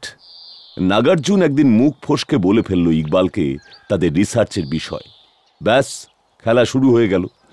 ইকবাল পেতে চায় গবেষণাটা, কোটি কোটি ডলারের প্রস্তাব। নাগার্জুন প্রথমে রাজি হয় না। তখন ব্ল্যাকমেলিং শুরু করে ইকবাল, জানিয়ে দেবে। নাগার্জুন রাজি হলো। ইকবাল ঢুকলো ওদের বাংলোয়, আলাপ করলো। তারপর পূর্ব পরিকল্পনা মতো এক রবিবার ছুটি নিল নাগার্জুন। ইকবাল এলো, দলবল এলো পরপর, গোপীনাথকে বেহুশ করে উঠিয়ে নিয়ে গেল। কিছু পরে নাগার্জুন এসে রিসার্চ মেটেরিয়ালগুলো উঠিয়ে নিয়ে গেল। নিজেই ভাঙচুর করলো ল্যাবরেটরি, রিসার্চের কোনো ক্লু যাতে না থাকে। অচেতন বিজ্ঞানীকে নিয়ে ওরা রওনা হলো মাওবাদীদের ডেরা ঝাড়খণ্ডের দিকে। আগেই ইকবালের সঙ্গে মাওবাদীদের চুক্তি হয়েছিল, মাওবাদীরা এদের পৌঁছে দেবে নেপালে। যোগু মামা একটু থামলেন। চায়ে চুমুক দিয়ে আমি বলে উঠলাম, কিন্তু মামা, রক্তমাখা 2 সেট জামা প্যান্ট জুতো পরেছিল অ্যান্টিরুমে। অ্যান্টিরুমের মেঝেতে অত রক্ত, বডি টেনে হিচড়ে টেনে নিয়ে যাওয়ার ঘষ্টানির চিহ্ন। ওটা কাদের রক্ত? কাদের মেরেছিল তখন? কাউকে মারেনি, তদন্ত গুলিয়ে দিতে চেয়েছিল। আমার তখনই খটকা লেগেছিল, রিসার্চটা যদি চাই তাহলে বিজ্ঞানীদের মারতে যাবে কেন? আর ডেড বডি যদি নিয়েই যেতে হয়, ল্যাবরেটরির শেষ প্রান্তের দরজা দিয়ে টেনে নিয়ে যাবে কেন? শর্টকাট রাস্তা, কিচেন পেরিয়ে বেডরুমের পেছনের দরজা দিয়ে নিয়ে যাওয়া। গোপীনাথ, নাগার্জুন একসঙ্গে কাজ করতেন। ল্যাবরেটরির মধ্যে একটা অক্সিজেন মাস্ক গড়াগড়ি খাচ্ছিল, অন্যটা কই? সবচেয়ে বড় কথা, রক্ত। ইচ্ছা করে যেন রক্ত ছেটানো হয়েছিল, যাকে বলে ক্যামোফ্লেজ করার চেষ্টা, যে গোপীনাথদের মেরে ফেলা হয়েছে। তাহলে ওদের আর কেউ খুঁজবে না। তুই মনে করে দেখ টুকলু, আমি বারবার তখন ফরেনসিক রিপোর্টের উপর জোর দিয়েছি। কি ছিল রিপোর্টে? অ্যান্টিরুমে যে রক্ত ছড়ানো ছিল তার গ্রুপ A পজিটিভ, গোপীনাথের রক্তের গ্রুপ B নেগেটিভ। গোপীনাথের রক্তের গ্রুপ জানলো কোত্থেকে? ওর আলমারি থেকে পাওয়া ওয়ালেট থেকে। তার মধ্যে পাসপোর্ট ছাড়াও পার্সোনাল ইন্স্যুরেন্স ছিল, ড্রাইভিং লাইসেন্স ছিল, তাতেই ব্লাড গ্রুপ ছাপা থাকে। আর এত অঢেল রক্ত সবই পেয়েছিল ল্যাবরেটরিতে। গোপীনাথের রিসার্চের মেইন মেটেরিয়ালই ছিল ব্লাড, সেই সব রক্তই ছড়িয়ে দেয় সর্বত্র। অনন্তবাবু হাঁ করে তাকিয়েছে। একই অবস্থা মা বাবার।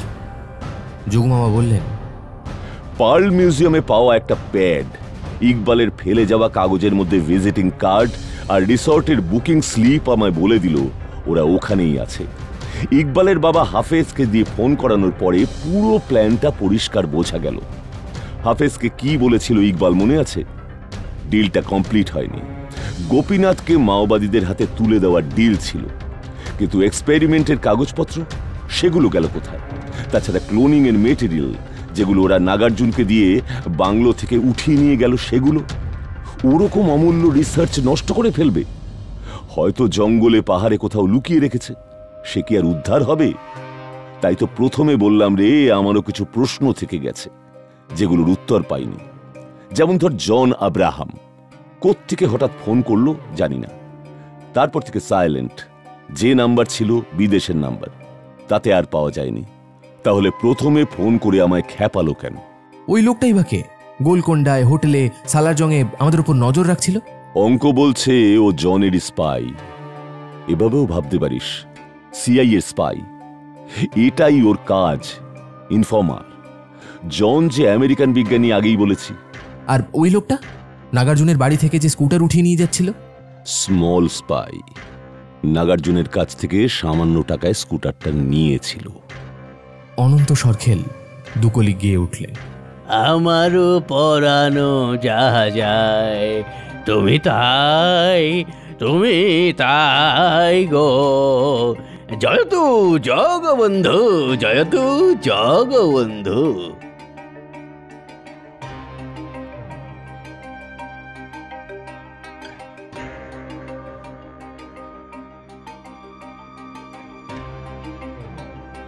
এতক্ষণ আপনারা শুনছিলেন রক্ত রহস্য। আজকের গল্পের গল্প পাঠে ছিল শুভ, গল্পের সূত্রধার এবং টুকলুর ভূমিকায় ছিলাম আমি সায়ন্তন, যোগু মামার ভূমিকায় ছিলেন শ্রী নরেন ভট্টাচার্য, অনন্তবাবু চরিত্রে ছিলেন পার্থ মুখোপাধ্যায়, অন্যান্য ভূমিকায় আমার সাথে ছিল তৃষা, আর্য, সৌরভ, ইন্দ্রনীল, স্নেহাদ্রি, নীল। এই গল্পের নাট্যরূপ নির্মাণে ছিল অনিন্দিতা, শব্দ সংযোজনে ছিল রণজয়, আবহ সঙ্গীত স্পেশাল এফেক্টসে ছিল আর্য। এই গল্পের প্রচ্ছদ নির্মাণ করেছে পিক্সেলেট থেকে সৌভিক। কেমন লাগলো আজকের গল্পটা? যদি আজকের গল্পটা আপনাদের ভালো লেগে থাকে অবশ্যই ভিডিওটিকে একটি লাইক করে দেবেন, চ্যানেলটা সাবস্ক্রাইব করতে ভুলবেন না, বেল আইকনে ক্লিক করে দেবেন সমস্ত গল্পের আপডেট এবং নোটিফিকেশনস সবার আগে পাওয়ার জন্য। দেখা হচ্ছে আগামী পর্বে আপনাদের সাথে। সবাই ভালো থাকবেন, সুস্থ থাকবেন, সাবধানে থাকবেন আর শুনতে থাকবেন ফ্রিকি ফ্রাইডে স্টোরিজ। নমস্কার।